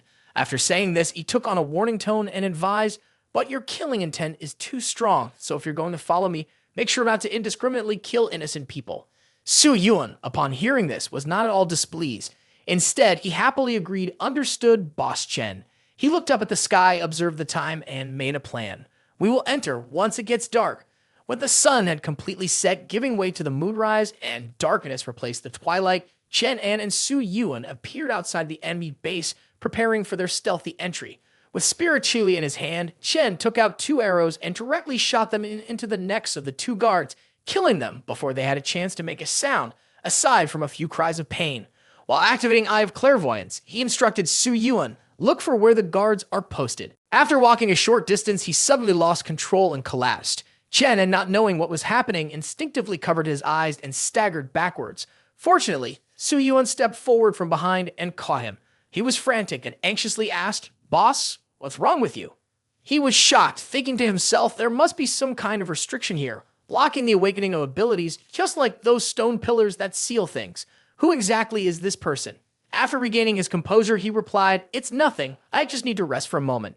With that, he immediately sat down and began to channel Spirit Ki to stabilize his body. Once he regained his balance, he shared his thoughts with Su Yuan. The person inside might not be ordinary. If anything happens later, take Lin Shu and the serpent away first. I'll hold off the enemy. Su Yuan was shaken by these words.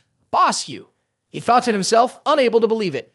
Back in the secret organization, whenever danger arose, lower-ranking members were used as shields for the higher-ups, but the boss was thinking about our safety first. He quickly turned around, cutting him off and asking, as if it were a matter of course, "What do you mean by me? If you don't stop the enemy, can you handle it?" He lightly punched his chest, signaling him to hurry inside. As they moved deeper into the pavilion, a figure appeared, someone with long hair wearing a robe. In front of this person were 2 large bells placed on either side. Chen An and Su Yuan hid behind the bushes, observing. He said, "They're in the cage, energy still intact." He slowly voiced his doubts. Is this person the one who captured Lin Shu? How come their power level is only 2nd rank? Su Yuan, upon hearing this, was taken aback, but then confidently replied, "Only 2nd rank? Looks like Poisonous Snake has already followed his plan." The long-haired man heard the noise and sharply turned toward the bush where the 2 were hiding, asking, "Who's there?" To everyone's surprise, Su Yuan stepped out and boldly taunted him. "It's your grandfather."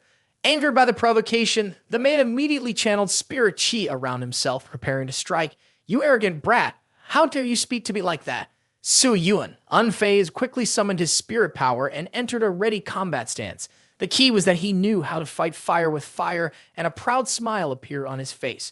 Just as he finished speaking, he lunged forward. One of his hands gathered spirit power, forming a red ball, and hurled it toward the long-haired man. The attack was easily dodged by the man. Su Yuan, infuriated by the man's dismissive action, was enraged. How dare he look down on him? His eyes burned with fury as he glared at the man and shouted, "Seeking death." To his surprise, the man not only ignored his threat, but casually waved his hand, sending Su Yuan flying away. Su Yuan only had time to let out a few pain cries. He was sent crashing into a wall with such force that the wall behind him cracked open. Su Yuan was struck by a powerful palm, leaving him stunned and completely surprised, unable to believe the strength of that person. The power was truly terrifying. Chen An, witnessing this scene, was immediately shocked. He tensed up and thought, "You are not normal." The man, who had just stepped out from the bushes, asked him, "Who are you?" Upon hearing the question, Chen An felt something was wrong, so he asked back, "Don't you know who I am?"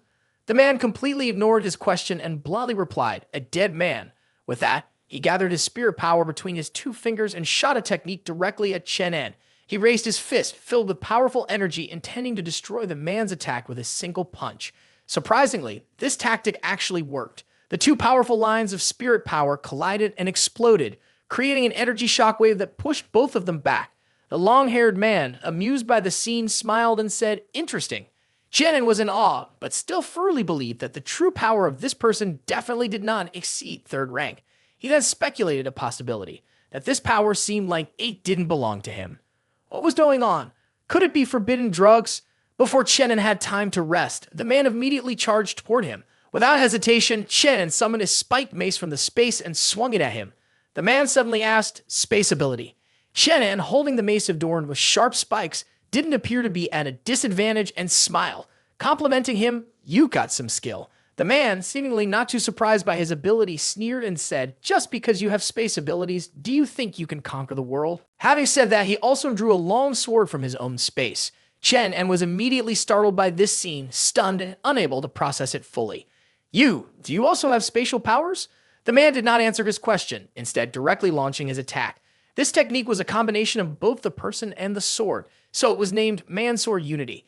Chen was instantly sent flying by his strike, his weapon knocked away as he struggled to defend. The power was overwhelming.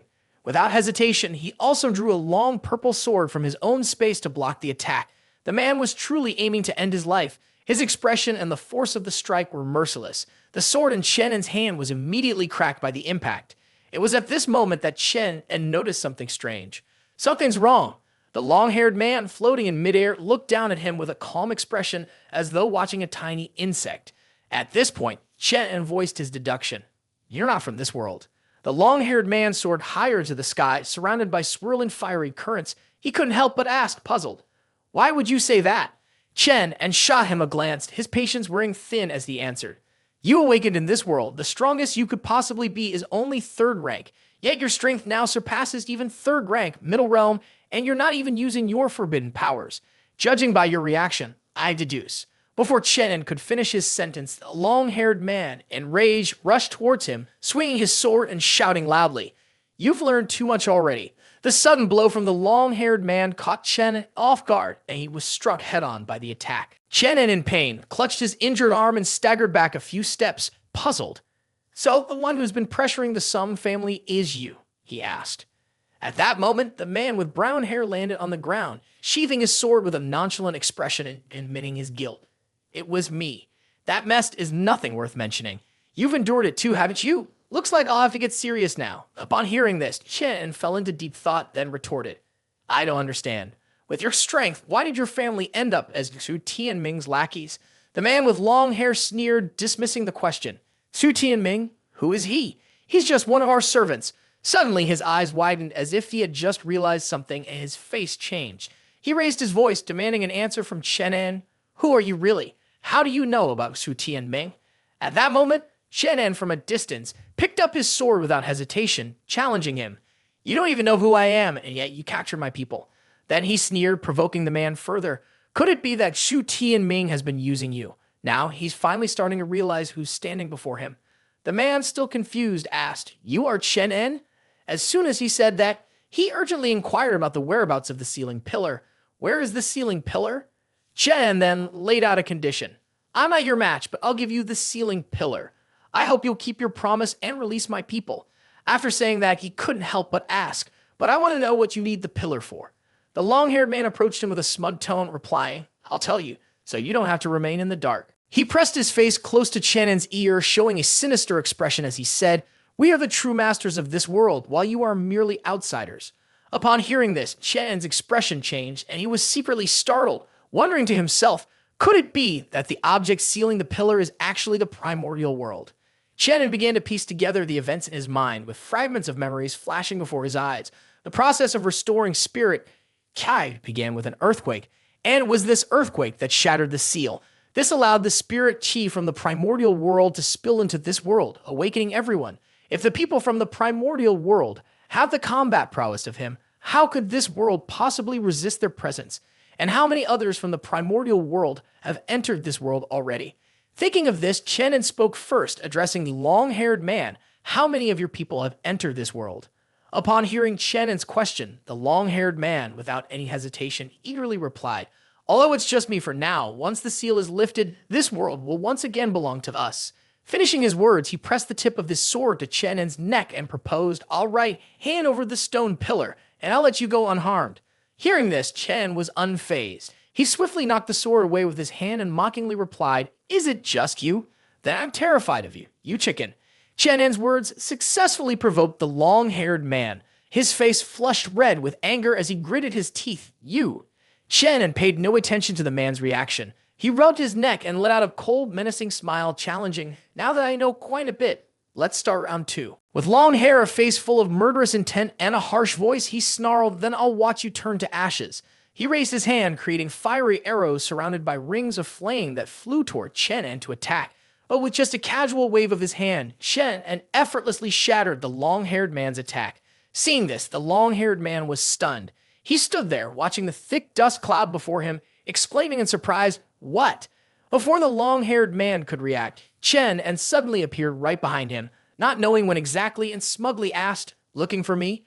At this moment, the long-haired man was in complete shock and turned around, raising his fiery fist in confusion, shouting, "Since when?"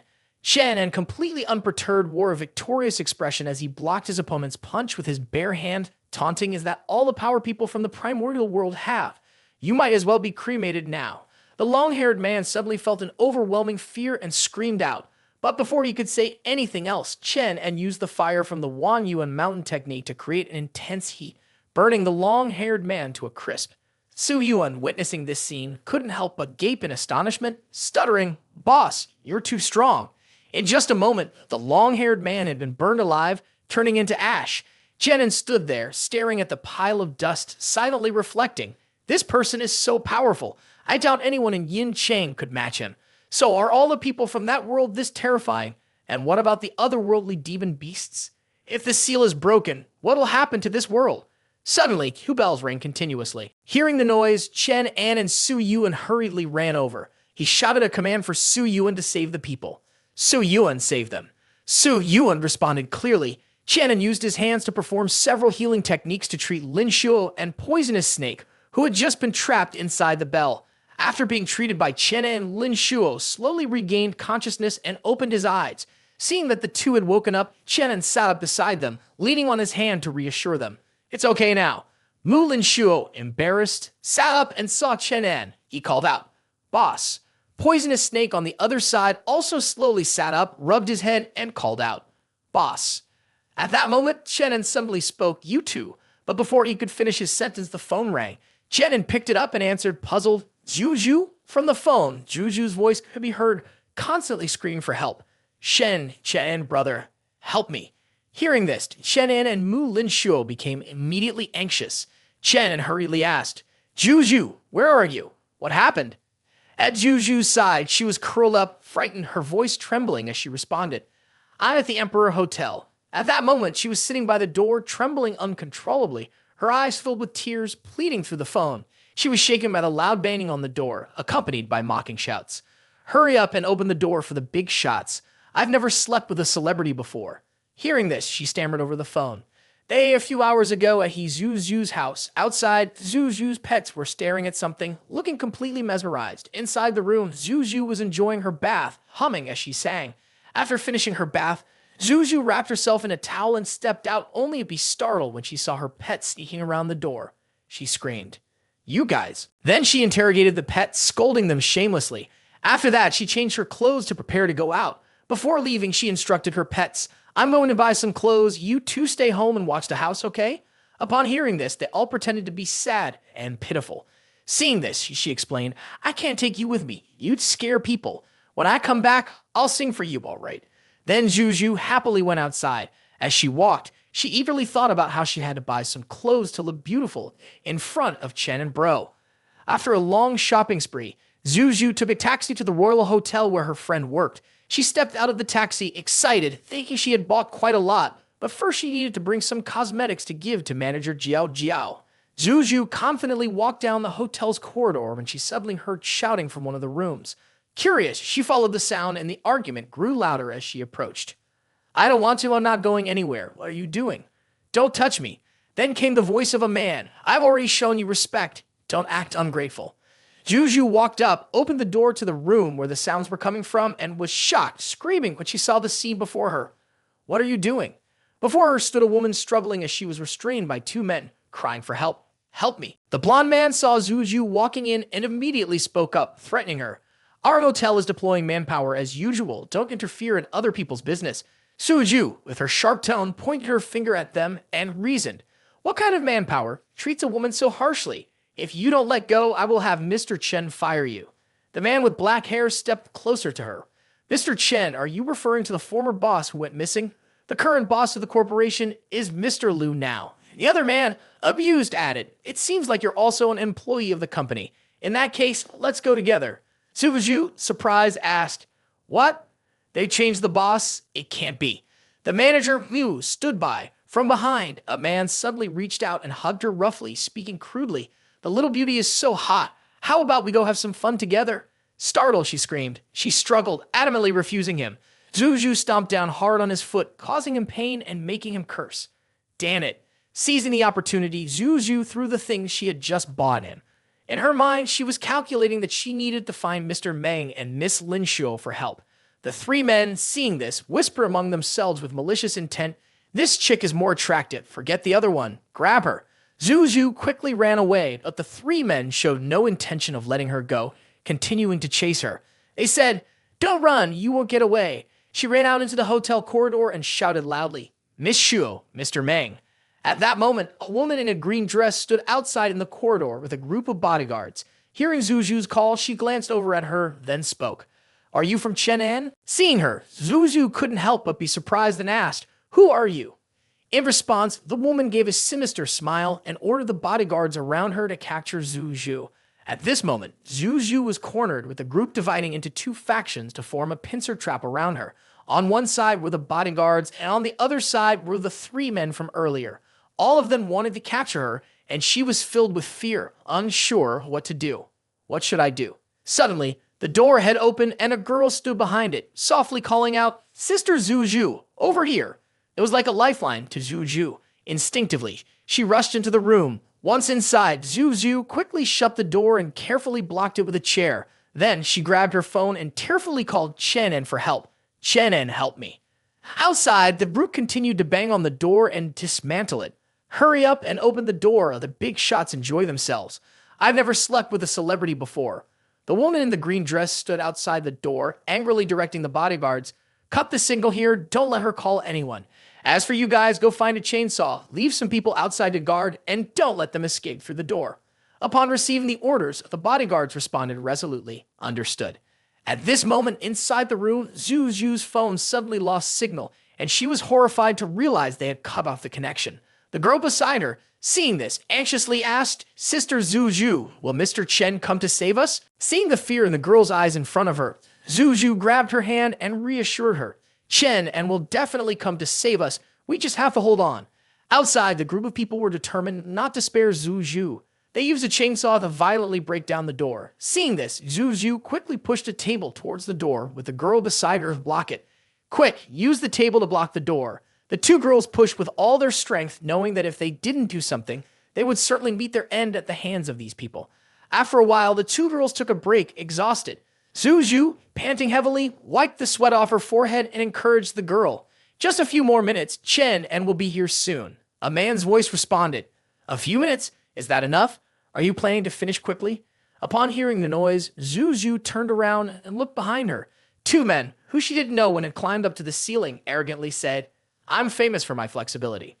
At this moment, the door was completely cut down by them, and they charged in, startling both girls. Without missing a beat, they lunged at Zuzu with force, causing her to panic and scream loudly. "Let me go! Don't touch me!" The group of men mocked her, laughing lewdly. "Little girl, stop making a fuss." Then they started groping her. The more you resist, the more interesting it gets. With every second, her fear grew, and she screamed louder. "Please, no!" Suddenly, a burst of flames erupted from somewhere surrounding the group, causing them to be taken aback and ask, "What's happening?"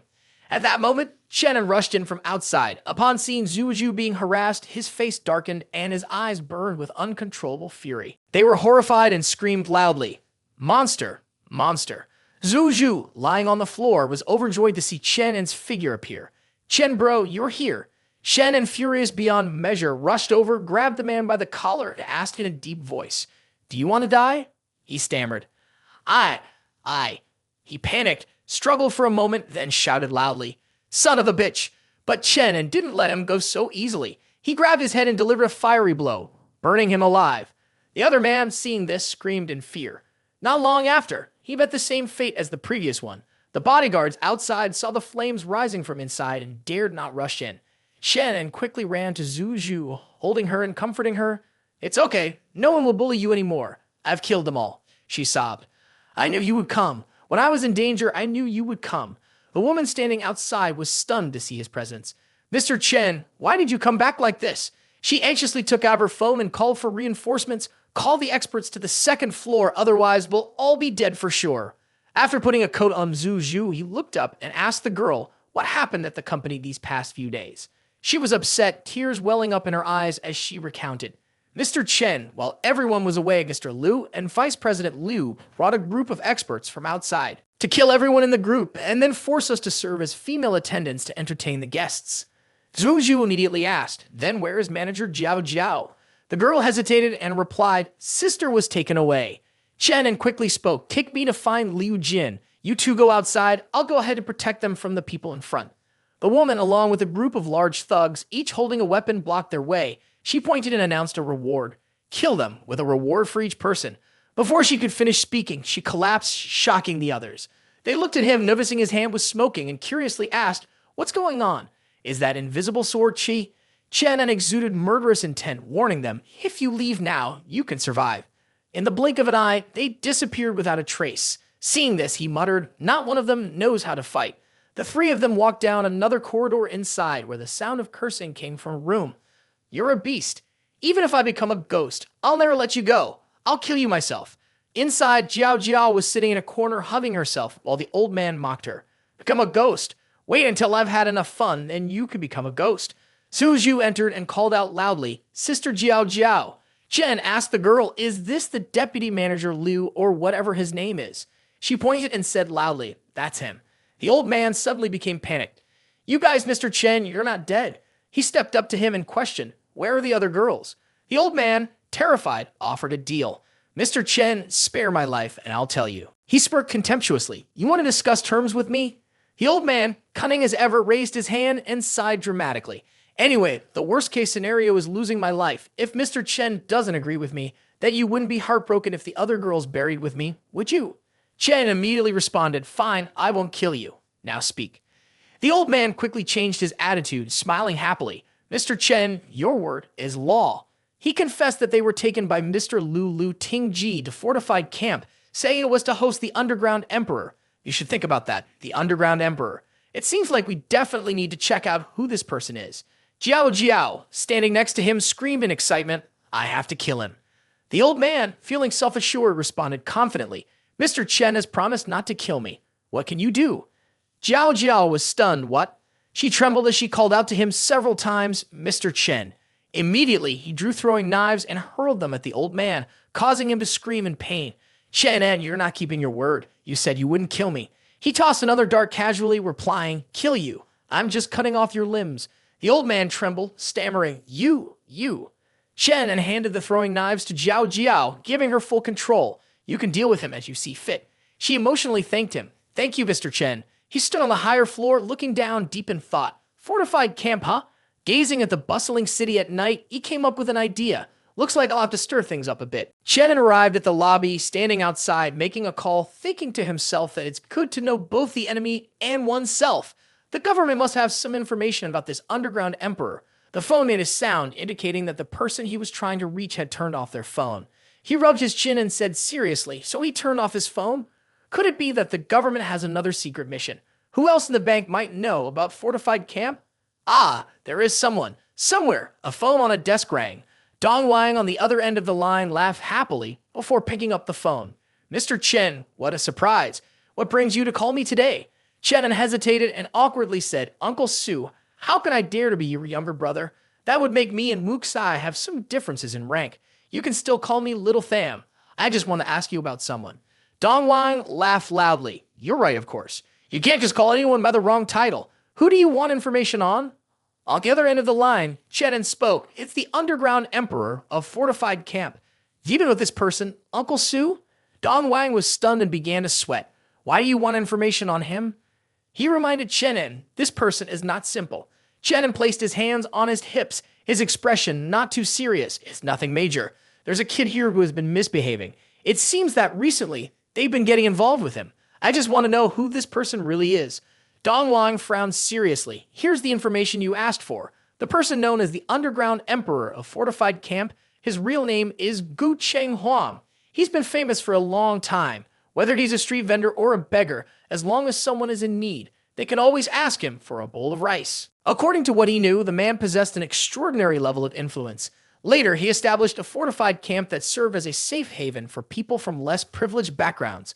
Over time, most of the lower-class residents in Yincheng began to follow him and respect him as a powerful figure in the city's underworld. Chen An, wiping the sweat from his brow, asked, "His influence is that strong. Isn't that something the government should manage, uncle?"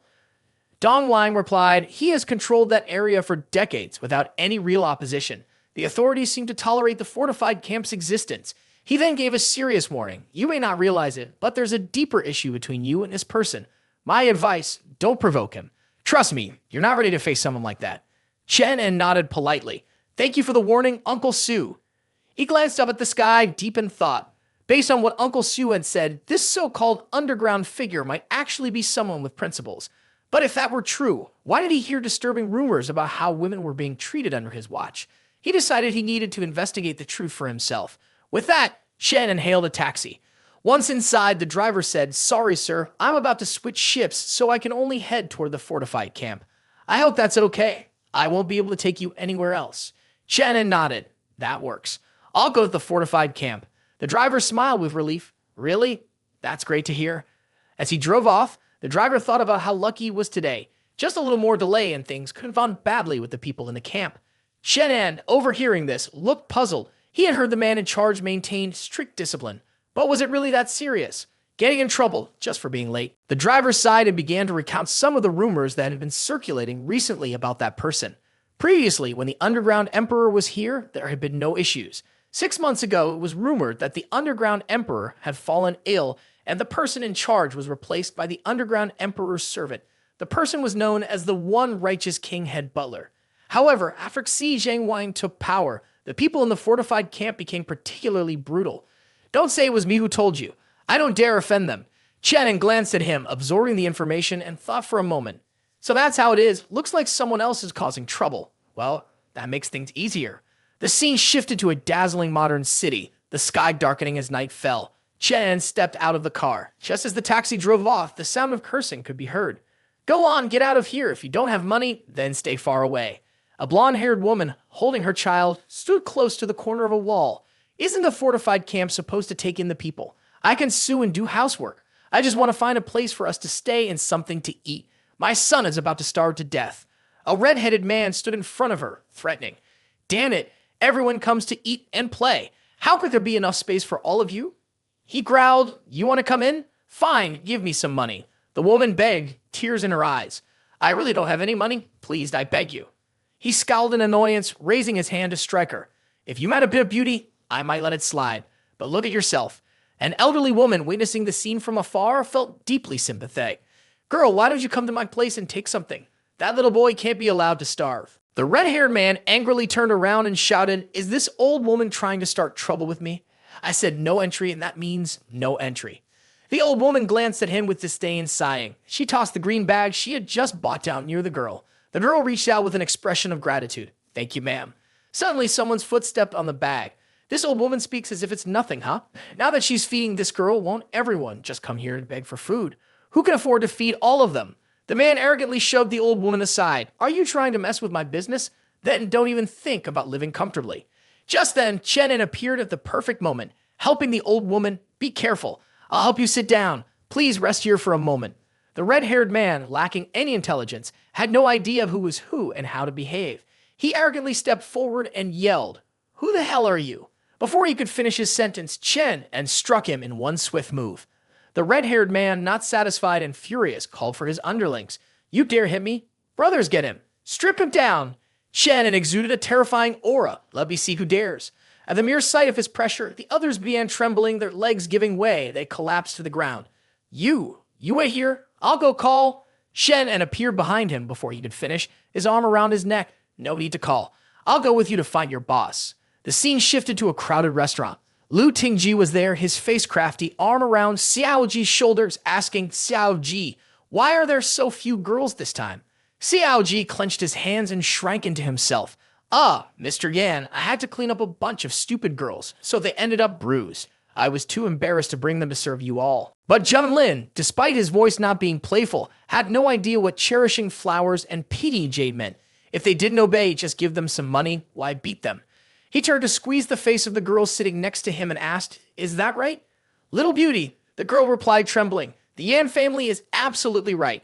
Suddenly, there was a loud noise, and a few people outside were knocked away. Jun Lin and Ding Ji inside were startled, and both shouted in unison, "Damn it, what's going on? Is it someone outside?" Chen An forcefully kicked the door open from the outside. "Your grandfather is here." The staff inside, terrified, cried out, "Mr. Chen, save us." Ding Ji, panicking and sweating, exclaimed, "Sheik, Chen An, you're not dead yet? How is that possible?" Chen An smiled mockingly at him. "Is that you? The new boss of the future Lu Tingji Corporation? Should you be called Wife Xiao Bao instead?" Tingji turned and ordered the bodyguards, "You all, get in." In less than 3 seconds, they were all knocked out of the room. Ding Jia hid behind Jun Lin and shouted defiantly, "Don't come here." Chen An stood in front of the few staff members and spread his arms to protect them. "Ladies, go ahead. Let me see who dares to stop you." A loud bang echoed as Jun Lin slammed his hand on the table, frowning in displeasure as he shouted, "On my land, you have no right to speak." Chen An immediately shouted back at him, "Then today, I'll take this land from you." Unexpectedly, a metal rod flew toward Chen An, heading straight for him. He swiftly dodged. The rod was powerful, and if it hit, it would have caused severe injury. He broke into a sweat, thinking, "Is there another expert here?" From a distance, a figure charged straight at Chen An, unleashing its power. "Take a punch from me." Yugi easily ducked his head to avoid it. He even tore a large corner of my coat. Chen An tossed the coat aside, somewhat surprised, and complimented, "Your reflexes are pretty good."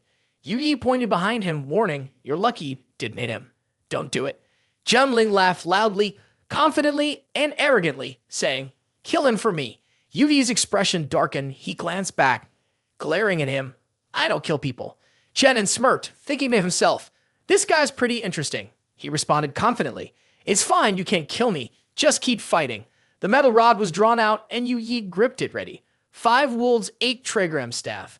Chen also unsheathed his weapon, challenging. Then Levi used the breaking void sword technique to fight your 5 wolves, 8 trigram staff. He made the first move, leaping high, aiming directly at the enemy.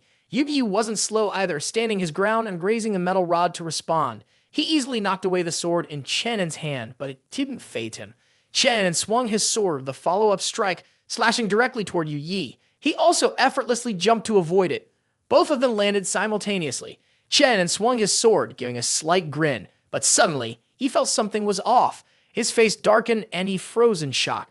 Chen An fell backward, landing behind Yugi. Jun Lin held a gun, aiming straight ahead. He asked in astonishment, "What are you doing?" He was a bloodthirsty man. "Am I really so free to watch the two of you perform? If you won't kill him, I will." Yugi turned away with a dark expression. "You have a gun, no need for protection. In that case, I'm leaving." Jun Lin saw no value left and ordered without hesitation, "Go ahead." Stunningly, Chen An stepped out from the shadows. "You want to kill me? Is it just you?" Jun Lin's face darkened, sweating and panicking. He fired repeatedly at him. Why isn't he dead? He missed every shot, his panic rising. "Did I miss?"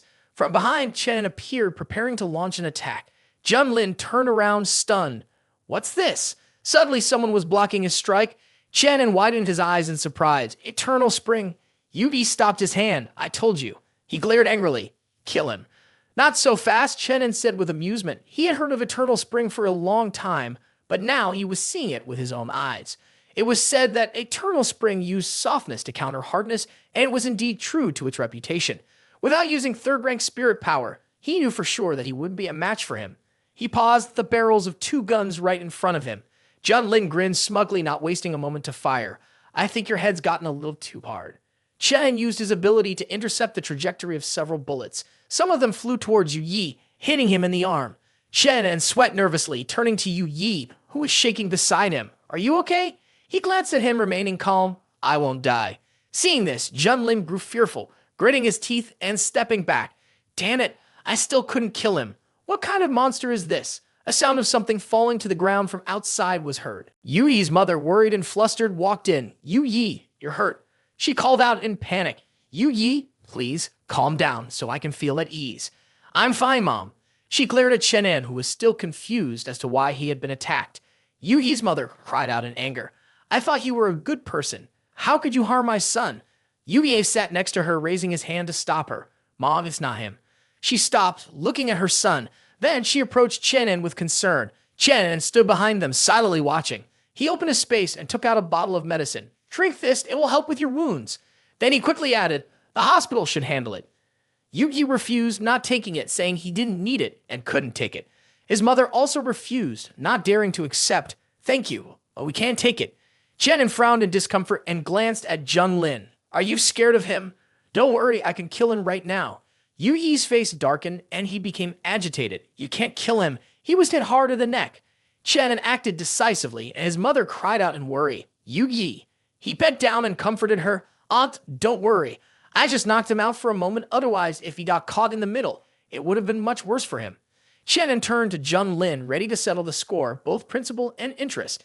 As for you, you damn bastard. He stepped back and smiled confidently. When I was a child, the damn father of mine taught me that those with weak hearts can never achieve great things. You can't kill me because this is Fortified camp. Chen An's face turned cold. What you mean is that you're relying on the fact that you have more people here, right? Do you really think those rotten fish and shrimp can stop me? Jun Lin looked outside and shouted, is there anyone willing to come into Fortified camp and kill this person? Do you all agree? Everyone working outside, from the young to the old, stopped what they were doing and looked over. No matter the profession, they all wore a look of discomfort. They gathered in front of the general store, collectively voicing their disapproval. No way, no way. Chen An blinked in surprise, thinking to himself, these are all just ordinary people. Most of them are women and the elderly. What am I supposed to do now? The people outside continue to protest strongly. Not allowed, not allowed, not allowed. Jun Lin, feeling smug, pointed at him and taunted. So what if you know how to fight? How many of them can you kill? A boy standing by the wall, eager to join in, added, that's right, Chen An, you want to kill someone in Fortified camp? Get out of here. Jun Lin, relying on his numbers, confidently gave the command. Everyone, charge and drive this outsider out. Chen An turned around and saw only elderly people, their hands trembling, unable to stand still. He frowned and thought they were all weak, sick, or disabled. How could they possibly fight? Chen An's face darkened with anger. I will come to collect this debt. He immediately dashed off. Ding Ji was anxious and fearful. Chen An's strength was immense, and there was also the matter of Enzu Lin Wupu's background. What if, in the middle of the night, he broke in? Jun Lin laughed confidently, already scheming in his mind. He better come or my performance won't succeed. Jun Lin turned to Yu Yi, his voice sharp. I told you to kill him, so why didn't you? Are you daring to defy me? Yu Yi, holding his wounded shoulder, remained resolute. I don't kill people. Hearing this, Jun Lin raised his foot and kicked at his wound. You don't kill people? Then what the hell am I keeping you around for? He kicked while speaking. You could have fought, but you didn't. You useless piece of shit. Well then, I'll make sure you get what's coming. Yui remained silent, raising his hand to clutch his head. Yudi's mother, witnessing this, immediately ran forward, tears streaming down her face, but she was stopped by Yan Jun Lin's underlings. All she could do was scream desperately. Please don't hurt my son. Please. Yan Jun Lin pulled out a surgical knife, his face cold as he spoke in a low voice, tightening his grip on Yu Yi. Just as he finished speaking, his subordinates rushed to hold Yu Yi's arms. Yan Jun Lin continued, I'm taking this arm to pay for the food you and your mother have consumed over the years. With that, he swung the knife up, and Yu Yi's mother, upon seeing this, rushed forward, causing one of his subordinates to be caught off guard. She lunged at Yan Jun Lin, screaming, No, even if you chop off my arm or kill me, it doesn't matter. Just please don't touch my son. He angrily raised his foot and kicked her. Get out. Yu Yi, seeing this, shouted, How dare you hit my mother? Before he could finish his words, one of Yan Jun Lin's henchmen struck him hard on the head with a chair. The thug smugly said, Who do you think you're going to hit? The residents of the fortified camp, feeling pity for the mother and son, also begged, Ha ha, let them go. The two of them are pitiful enough. But Jun Lin, seeing their pleading, didn't think it was the right time to do anything. He waved his hand and ordered, Forget it, throw them into the pigsty. Meanwhile, Chen shouted in anger, That bastard, how dare he use old women as shields? Muin Shu stood by, arms crossed, and spoke. Why has the fortified camp become an unmanageable place? It's not because their strength is terrifying, but because the population there is large, and they are united. No one dares to touch so many common people. If Lu Tingjing is already hidden in the fortified camp, then I'm afraid there's nothing we can do. One of Yan Jun Lin's victims spoke out, screaming that beast, not only did he harm us, but he also forced us to entertain guests. She held her head, trembling, and continued, He also humiliated some of the sisters. We rather die than obey to the very end. Their corpses were thrown into the kennels to be fed to the dogs. Zuzu hurriedly hugged her, comforting her. Sister Jiao Jiao, don't say any more.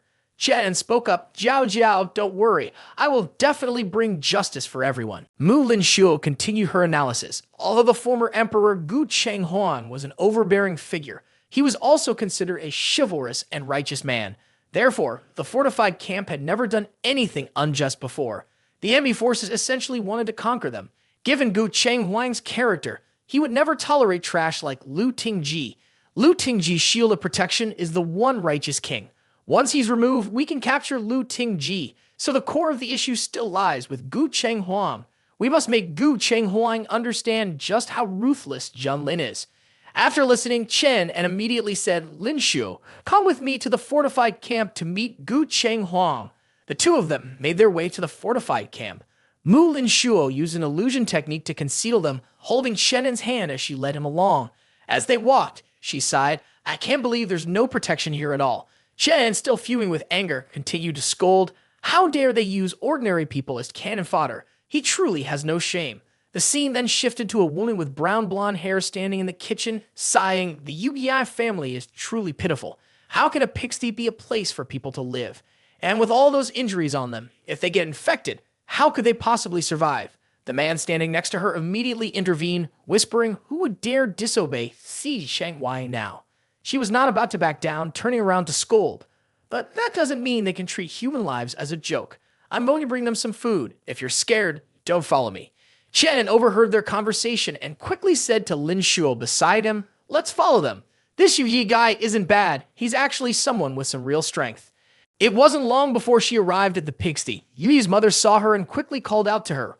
She signaled for her to speak quietly. Seeing the tragic scene of Yu Yi and his mother, Chen An couldn't hold back and continued to scold Yan Jun Lin is a scoundrel.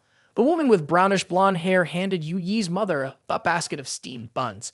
She sympathetically said, I can't do much to help you two. Please eat this, and when I get back, I'll find some medicine for you. Moved by this, Yu Yi's mother teared up and quickly stretched out her hands to accept. Thank you. Witnessing this, Chen An immediately withdrew her hand from Mulin's grip, covering her eyes as she slowly disappeared. Lin Shu didn't have time to react, but hurriedly said, Hey, he's coming over all excited. Aw, do you recognize me? Yugi's mother was startled. Is it you? How did you?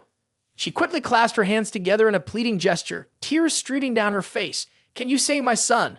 Chen An hurriedly took out a green bottle and handed it to her. First, let Yugi drink this. After I finish my task, I'll come back to help you. Can you tell me where Guang Huang is? She pointed her hand helplessly and said, the emperor is probably in the recovery ward in the center of the fortified camp. If you go to the center, you'll see a big banyan tree. It's right above it. You all must be careful. The emperor is a good person. Don't harm him. Chen An reassured her. Please don't worry, Aunt. As he took Lin Shu's hand and began to leave, a voice from behind called out, Hey, bro. You just mentioned that guy. He just left from Yu Yi's place. That man took the chance to beg. Could you lower our rent a bit for this month? Thank you, bro. Muin Shu held Chen An's hand and ran inside, looking around as he said, it must be over here. In the distance, a little girl was trying to climb up a large ancient tree. Halfway up, she hurriedly stretched out her small hand towards the trembling cat perched high in the tree and called, Come over here. Just as the girl was about to reach the cat, she suddenly slipped and fell. The cat beside her was also startled and frightened. Chen An rushed over immediately. This is bad, he said, just in time to catch the girl and reassure her. It's okay, don't be scared. A man holding a lantern rushed over, shouting, Who's there? He shined a light on Chen An, who was holding the girl, and yelled, Hey, you. Suddenly, the two of them disappeared, leaving the man confused as he wondered, what just happened? Muin Shu had stepped in front of them, using an invisibility technique to make the man think he was seeing things. Am I hallucinating? The man no longer cared and hurriedly took his dog, muttering to himself as he walked away. Hi, bro. I told you to watch out for unusual movements, but how do you notice someone who's invisible? The little girl quickly ran over and called out, Dad, it's me. The man was startled upon seeing his daughter and asked, Why are you out here in the middle of the night? Come back inside with me. He grabbed her and walked toward the house, scolding as he went, Damn it, you scared me. Go to bed now. The girl turned back and waved with a smile at the two of them. Chen An awkwardly waved back, panting as he said, You're lucky you reacted quickly. Otherwise, we would have been caught. Muin Shu also sighed with relief and said, Boss, if I had stayed with you any longer, my heart would have turned into a pile of muscles. In an old house, Chen An guided Lin Shu through the darkness. Noticing Chen An's doubtful expression, she quickly asked, "Boss, is something wrong?" He explained Wu Huang is the ruler of this area. Even if he's recovering from an injury, how is it that there isn't even a single bodyguard around? Lin Shu quickly clarified, although Gu Huang is known as the underground emperor, he doesn't like large-scale battles. He usually maintains a low profile and mostly uses public transportation when going out, so this isn't too surprising, but we should still be cautious. Chen An agreed with her reasoning. Indeed, the two of them reached a door. Chen An used his eye of clairvoyance. His eyes glowed a bright green, and through his vision, he saw a man with white hair lying on the bed in the room. He told Lin Shu, "It seems like there's no one else inside except for Gu Huang. Let's go in." As they approached the room, he suddenly spoke up, "Wait, what level is Gu Huang's strength?" Lin Shu responded, "I've heard that Gu Huang is at least at the 3rd rank. He's probably not any weaker than Chen Hai." Chen An quickly said, "Then this can't be Gu Huang. This person's strength isn't even at the 1st rank." Lin Shu, startled, turned around. Could it be that they already knew we were coming and set a trap here? He remained silent. Chen continued to use his eye of clairvoyance over a larger area. After a moment, he concluded that there was no ambush within several miles, so it can seem like a trap. But if Gu Huang were seriously ill, why would he need a replacement? Lin Shu heard this and rushed forward, saying that all we need to do is ask this person for their name. She stepped forward, grabbing the collar of the person lying on the bed, and spoke sharply, "Sit up." The person on the bed, startled, quickly asked, "Who are you?" Before the person could finish speaking, Lin Shu pressed a knife to their throat and threatened, "Try shouting, and you'll regret it. Answer my question." The person couldn't resist and could only speak. Chen stepped forward and asked, "Who are you? Why are you pretending to be Gu Huang?" The person immediately replied, "My name is Jia Wu Jin. The Yan family asked me to impersonate the emperor." Chen continued, "Then why did you have to impersonate him? Where is the real Gu Huang?" Ji Wu Jin obediently answered, "The Yan family said the emperor wanted to secretly cultivate, but I really don't know where he is." A rough man entered through the door, speaking as he walked, "Old man, please be cautious these past couple of days." The Yan family said, "That kid might come today to inquire about Gu Huang." In the blink of an eye, the two of them disappeared, and Ji Wu Jin quickly replied, "Okay, I understand." The two men noticed the worry on his face, and the man named Hybro approached and asked, "What are you worried about?" Ji Wu Jin quickly responded, I'm fine." Ji Wu Jin appeared nervous and slightly trembling. Hybro sensed something was off and ordered his subordinates to close the door. Seeing that something was wrong, Ji Wu Jin asked, "Hybro, what are you planning to do?" Hybro smiled and held a red spray can in his hand. "I heard that someone close to that brat knows in Zu's hiding spot, but I have a way to make that invisible person show themselves." Two bras sprayed a red liquid from that flask and yelled, "Appear." Lin Shu felt something was off and hurriedly poked Ji Wu Jin. Ji Wu Jin had already begun to shiver. He immediately screamed. Seeing this, the two bras stopped and turned to ask, "What are you shouting about?" He quickly covered up, "I think I just saw something flash under the door. I'm not sure if someone is outside." The two bras motioned with their heads and ordered their subordinates, "Go check." One of the subordinates poked his head out and then called back, "There's no one outside." The two bros looked back at Ji Wu Jin and asked, "You're acting strange today. Is there something you're not telling me?" He quickly waved his hand, "Of course not. How can I dare?" Still not trusting him, the two bras sprayed the liquid to check again. At that moment, Lin Shu and Chen An were hiding under the bed.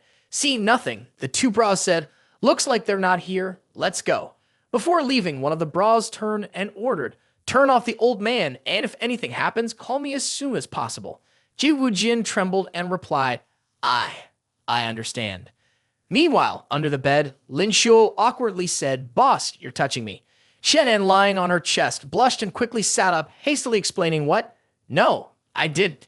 Ji Wu Jin interrupted their conversation. "You see, how can I talk to you about something so important? You might as well go follow them." Chen An responded, "He has a point." Before leaving, Lin Shu knocked Ji Wu Jin unconscious. "Well, we're off now." The two followed them and heard the sound of conversation.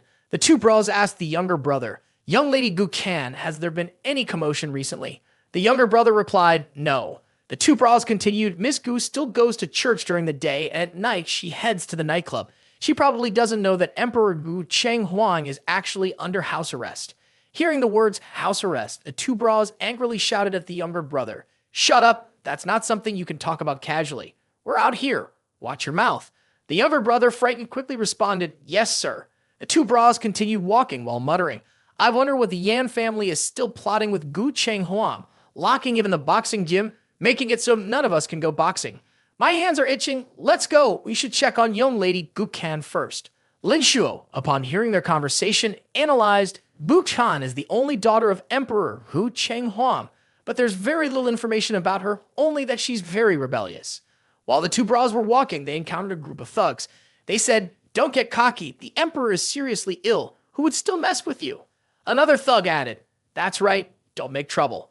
The two bros sneered in disdain and said, "It's just a bunch of punks from outside relying on a little business with the Yan family act all high and mighty. Just wait to be dealt with." The younger brother beside them asked, "Should we help them?" The thug who had been teasing the girl earlier got kicked away. The two bras saw this and casually said, "You think we need to help?" As soon as he finished speaking, the thug who had been kicked flew towards them. A beautiful girl, sucking on a lollipop, walked towards them. She turned around, looked at the girl who had just been teased, and said, "If you can't protect yourself, then don't go to such a chaotic place. Go home quickly." The other girl, frightened, hurriedly started crying, "I'm sorry." The two bras waved at the girl with the lollipop and called out, "Eldest young lady." Suddenly, she turned around, looked straight at where Chen An and Lin Shuo were standing. Chen quickly pulled Lin Shuo into the corner of the wall, then sighed. The five senses of this eldest young lady seemed different from that of a lover, don't they? Looks like she's also an awakened master. At this moment, the two bros asked her, "What's going on?" She calmly replied, "Nothing." Lin Shuo, who had been spoken to by the girl, now faced another beautiful awakened master. Hearing Lin Shuo say this, he quickly drummed up the situation. "Now that we know Gu Huang is being held by Yan Jun Lin at the boxing gym, let's go straight to the gym to find him and catch one of his subordinates to ask him questions." Seeing that Chen An was avoiding Lin Shuo's displeasure, the two of them walked towards an old dilapidated house. Lin Shuo looked up. This must be the place. Chen An agreed, sensing the energy of a master inside. Although weak, it was definitely at least third rank or higher. Lin Shuo hesitated as she looked at the thick iron lock on the door. To get in, they would have to break the lock. She turned to tell him, but then realized that would certainly alert someone that there was an intruder.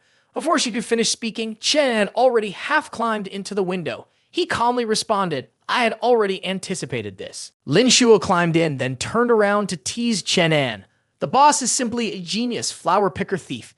Chen An was fixing the window while turning around to reply, "Lin Shuo, I am really helpless with you." At that moment, suddenly the light came on and a voice rang out, startling both of them as they turned around. "Who are you? Did you come here to kill me?" A man was chained on the stage, his limbs bound with large and small chains. Seeing this, Lin Shuo quickly screamed. This person might really be Gu Huang, the real deal, the hidden emperor. Although the man named Gu Huang was chained up all over, he still exuded an air of dignity, glaring at the two of them. The scene shifted to Yan Jun Lin, who was smoking a cigarette, when one of his subordinates reported. Yan family Chen has already arrived at the Fortified camp. Old Song and the others met with Yu Yi, but then disappeared without a trace. Perhaps we should. He held a cigar in his hand, exhaling smoke calmly as he said, "This is right under my nose, isn't it?" The subordinate was confused, not understanding his meaning, and asked, "What do you mean by that?" "This is what's on the screen. Chen and is face to face with Gu Huang." The quiet night with the bright moonlight, Gu Huang looked at the two of them with disdain and said, "Kid Yan Jun Lin, don't have the courage to kill me yourself, huh? Did you send these two nameless brats to do the dirty work?" He remained arrogant, even though he was chained in the middle of the arena. "Didn't you all just enter the Fortified camp?" Changen stepped up to the stage, curiously asking, "Oh, the Fortified camp has tens of thousands of people. Do you really remember all of them?" He became serious. "Everyone who enters the Fortified camp is a member of my family. Can't you even recognize your own family?" Hearing this, Chen kneeled down, clasped his hands together, and respectfully said, "Senior, I am Shen An, the current leader of the Future Corporation. I have come here today to ask for your help with something." Hu Huang relaxed his facial muscles and asked him in return, "Chen An, I have never heard of the Future Corporation. It seems that I have been imprisoned for a long time and can no longer recognize the rising stars of the new generation. Right now, I am just a prisoner. What could I possibly help you with?" Chen An said seriously, "With all due respect, Senior, there is a vile man in the Future Corporation who forces people to do wicked deeds. I had intended to kill him, but he is hiding in the Fortified camp. And worse yet, the so-called one righteous king has used the people in the Fortified camp as cannon fodder. Therefore, I seek your help, Senior, in convincing the people not to be manipulated by Yan Jun Lin any longer. Grinding his teeth, Guang Huang was filled with rage upon hearing Chen An's words. His power surged as he spat each word out with fury. Yan Jun Lin, that beast, dares to exploit innocent people. I must kill him. Lin Shu, seeing this, stepped forward and asked, Senior Gu is very powerful. Logically speaking, even if Yan Jun Lin cultivated for another 30 years, he would not be able to harm you. How could Senior end up imprisoned here? Guang Huang calmed his anger, his expression turning solemn as he answered her question. You're right. If it were just Yan Jun Lin, even if he had all of his people with him, they still wouldn't be able to harm me. But he has found powerful reinforcements. Back to that fateful moment, Yan Jun Lin arrogantly crossed his arms and asked him, Your Majesty, perhaps it's time you consider abdicating. Guang Huang remained calm and serious as he spoke to Yan Jun Lin. I've told you countless times, there are certain business matters you cannot touch. This is the rule of the fortified camp. Do you think you can move against me with just this group of lackeys? In front of him stood a man wearing a mask ready to fight. Surrounding them was a group of Westerners armed with weapons. Yan Jun Lin pointed at his subordinates. The masked man charged alone, knocking out more than a dozen of Yan Jun Lin's lackeys. Seeing the situation was not in his favor, he quickly turned to flee. The masked man chased after him and shouted, Don't even think about running. Suddenly, Guang Huang's face turned pale, and he unexpectedly lunged forward, grabbing the masked man and shouting, What? Why say? Are you all right? Sai had his mask shattered, one of his arms torn off. He coughed up blood, clutching his injured arm, and tried to speak to Guang Huang. Your Majesty, go quickly. A long-haired man dressed as a Taoist approached and asked, Leave. Where to? Sai saw the man approaching and immediately rushed forward. Guang Huang sensed something was wrong and shouted, I see. Don't go. The Taoist raised his hand and a flame appeared. He waved his hand. That flame will burn Sai alive. Upon seeing this, Guang Huang screamed in agony, Sai! Furious, he lunged forward and a leopard materialized from his hand. Guang Huang hissed, I will kill you. The Taoist calmly extended his hand, facing two equal forces. This left Guang Huang stunned, unable to believe it. Suddenly, the Taoist's power surged onto his arm, but Yan Jun Lin, swaggering with confidence, approached and ordered, Well done, Venerable. Where is he? Take the Emperor away. After the recollection ended, Guang Huang's face darkened as he said, I couldn't even block a single move of his. Upon hearing this, Chen An shrugged and said, That guy's already dead. There's nothing left of him, not even ashes. Guang Huang was stunned. You killed him. Chen An replied casually, as if it was no big deal. Yes, he was burned to ashes. He shouted in anger, Why did you kill him? Why? Lin Shu, seeing this, quickly stepped forward and asked, What's wrong with you? You could defeat him, but the boss avenged you. So why are you angry with him? Guang Huang sat down in despair, his face dark, because he harmed a Na wife. I have never seen a method so capable of damaging the heart's veins like that. If he's dead, then I fear there is no one in this world who can save a Na. Hearing this, Chen immediately pointed to himself. Guang Huang asked in surprise, You mean you can? Chen scratched his ear, speaking innocently, If I can kill him, then breaking his technique shouldn't be hard. It's just a method that surrounds the heart's veins with energy, leaving only a thread of life. What's the matter? I can fix it. Let's first get the old senior out of here. Guang Huang refused his offer, resignedly saying, I'm not going anywhere. A Na is in Yan Jun Lin's hands. If I leave, he will definitely kill a Na, unless you can bring a Na to me so I can see her. Hearing this, Chen An calmly replied, You're quite the romantic, huh? I agree. Lin Shu heard him say that and quickly waved her hand. But how could any of us know where Yan Jun Lin would hide anyone? We should go look for them. Chen An curiously asked, Right, is Ju Kan the senior's daughter? Why does it seem like she doesn't know anything about what's been happening? Guang Huang awkwardly explained it's all part of Yan Jun Lin's scheme. He lied, saying that I had caused an accident during my training and severely injured her mother before disappearing. Since childhood, Thien has been close to a Na, but now she probably hates me to the core. Chen An sympathized with him, using human nature to commit such a heinous crime. Senior, please leave it to me. The image and conversation between Chen An and Guang Huang had been secretly recorded. Returning to the base, Chen An said to his subordinate, Here's the situation, but Jun Lin may have hidden Guang Huang's wife somewhere. Go outside Fortified camp and investigate a bit. The subordinate happily responded, Okay, boss. Suddenly the sounds of payback reached them. causing Chen An to jump in surprise. He hurried over, pulled back the curtain, and looked down in astonishment. Why were so many people gathered in front of the hotel? Lin Shuo rushed inside. Boss, something's happened. Chen An asked her, Lin Shuo, what's going on? Who are these people? She answered breathlessly, these are all the residents of Fortified Camp. Chen An descended from the stairs, listening to Wang Mang report. Boss, it seems someone died in Fortified Camp last night, and now they're surrounding the hotel. They want an explanation. Chen An asked in surprise. Someone died? He hurriedly said, let you go take a look. Lin Shuo immediately stopped him, saying, Boss, please don't go first. She made a decision. Let me go out and assess the situation. This shows that it can still be resolved peacefully. Hearing Lin Shuo, he agreed, then be careful. Lin Shuo peeked through the crack in the door and heard the people outside shouting, kill a murderer, kill a murderer, kill the murderer, kill the murderer. Chen An thought for a moment. Even though someone died at the Fortified Camp last night, why was it now linked to this place? Moreover, who was the dead person? Could it be Yu Ye? Lin Shuo anxiously muttered, it's over, it's over. Chen An quickly approached and asked, who exactly is it? Lin Shuo froze before replying, the underground emperor Gu Cheng is dead. Chen An, hearing this, was stunned in disbelief. It can't be Gu. The two of them rushed outside. The people immediately started shouting, the door is open. It's him, he's coming out. The leader of the chaotic crowd was Yan Jun Lin, he shouted. Chen An, the emperor had no grudge against you. Why did you kill him? I was the one who had a conflict with you yesterday. If there was an issue, you should have come to me. Why kill the emperor? Upon hearing this, the crowd began to cry and threw rotten eggs and vegetables at the two of them, shouting, pay with your life, pay with your life, pay with your life. Wang Mang rushed forward to shield him. Boss, be careful. Chen An was still pondering where this all came from. He pushed Wang Mang aside. I'm fine.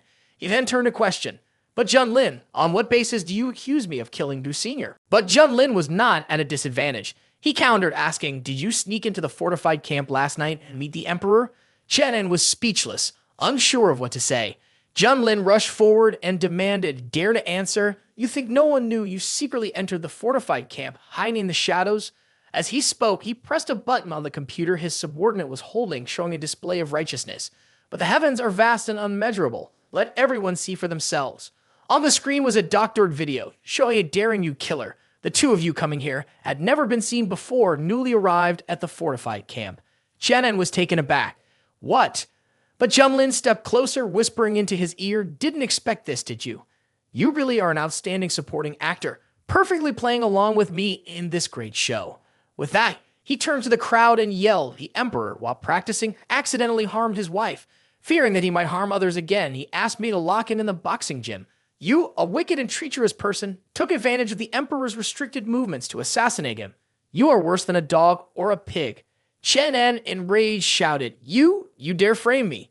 Suddenly, Gu Kan lunged forward and Lin Shuo rushed out, pushing him back while shouting, watch out. Lin Shuo turned and questioned, are you blind? You want to kill someone before the truth is even clear. Gu Chan's gaze was cold. We have the witnesses and evidence. What more is there to say? Hearing this, Lin Shuo yelled, did you see the boss meet the emperor? Did you see the boss kill anyone? Gu Chan remained silent, but Jun Lin continued to shout. Previously, he had conflicts with us, so he sneaked into the Fortified Camp at night. He didn't come to kill anyone, so what? Was he coming to apologize? The emperor was assassinated right when you arrived, so who else could it be, if not you? Lin Shuo warned, step aside. Lin Shuo stood in front while Chen An said, as long as I'm here, don't even think about touching the boss. Gu Chan's face darkened as she put a strange object on her hand and stepped forward. Fine, then you're involved too. You both die first.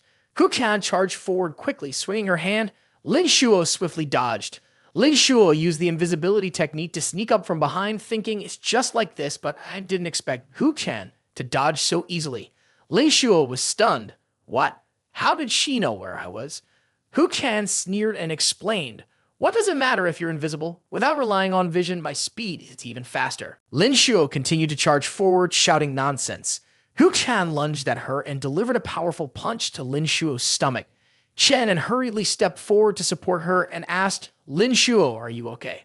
Lin Shuo wiped the blood from her mouth and challenged, it's nothing, keep going. Lin Shuo advanced swiftly, surrounded by illusions. Gu Chan kept her eyes closed, sensing the surroundings. She raised her leg to kick, but Lin Shuo quickly dodged. Seizing the opportunity, Lin Shuo pushed her hands against the ground, flipping herself over to try and kick Gu Chan. but Gukan caught her leg. She smiled smugly. Gotcha. Lin Shuo's leg was broken, and she screamed in excruciating pain while Chen An shouted in worry. Lin Shuo and Gu Chan exchanged cold glares, cracking their knuckles as Lin Shuo stepped forward and said to Chen An, "It's your turn now. I'm going to kill you."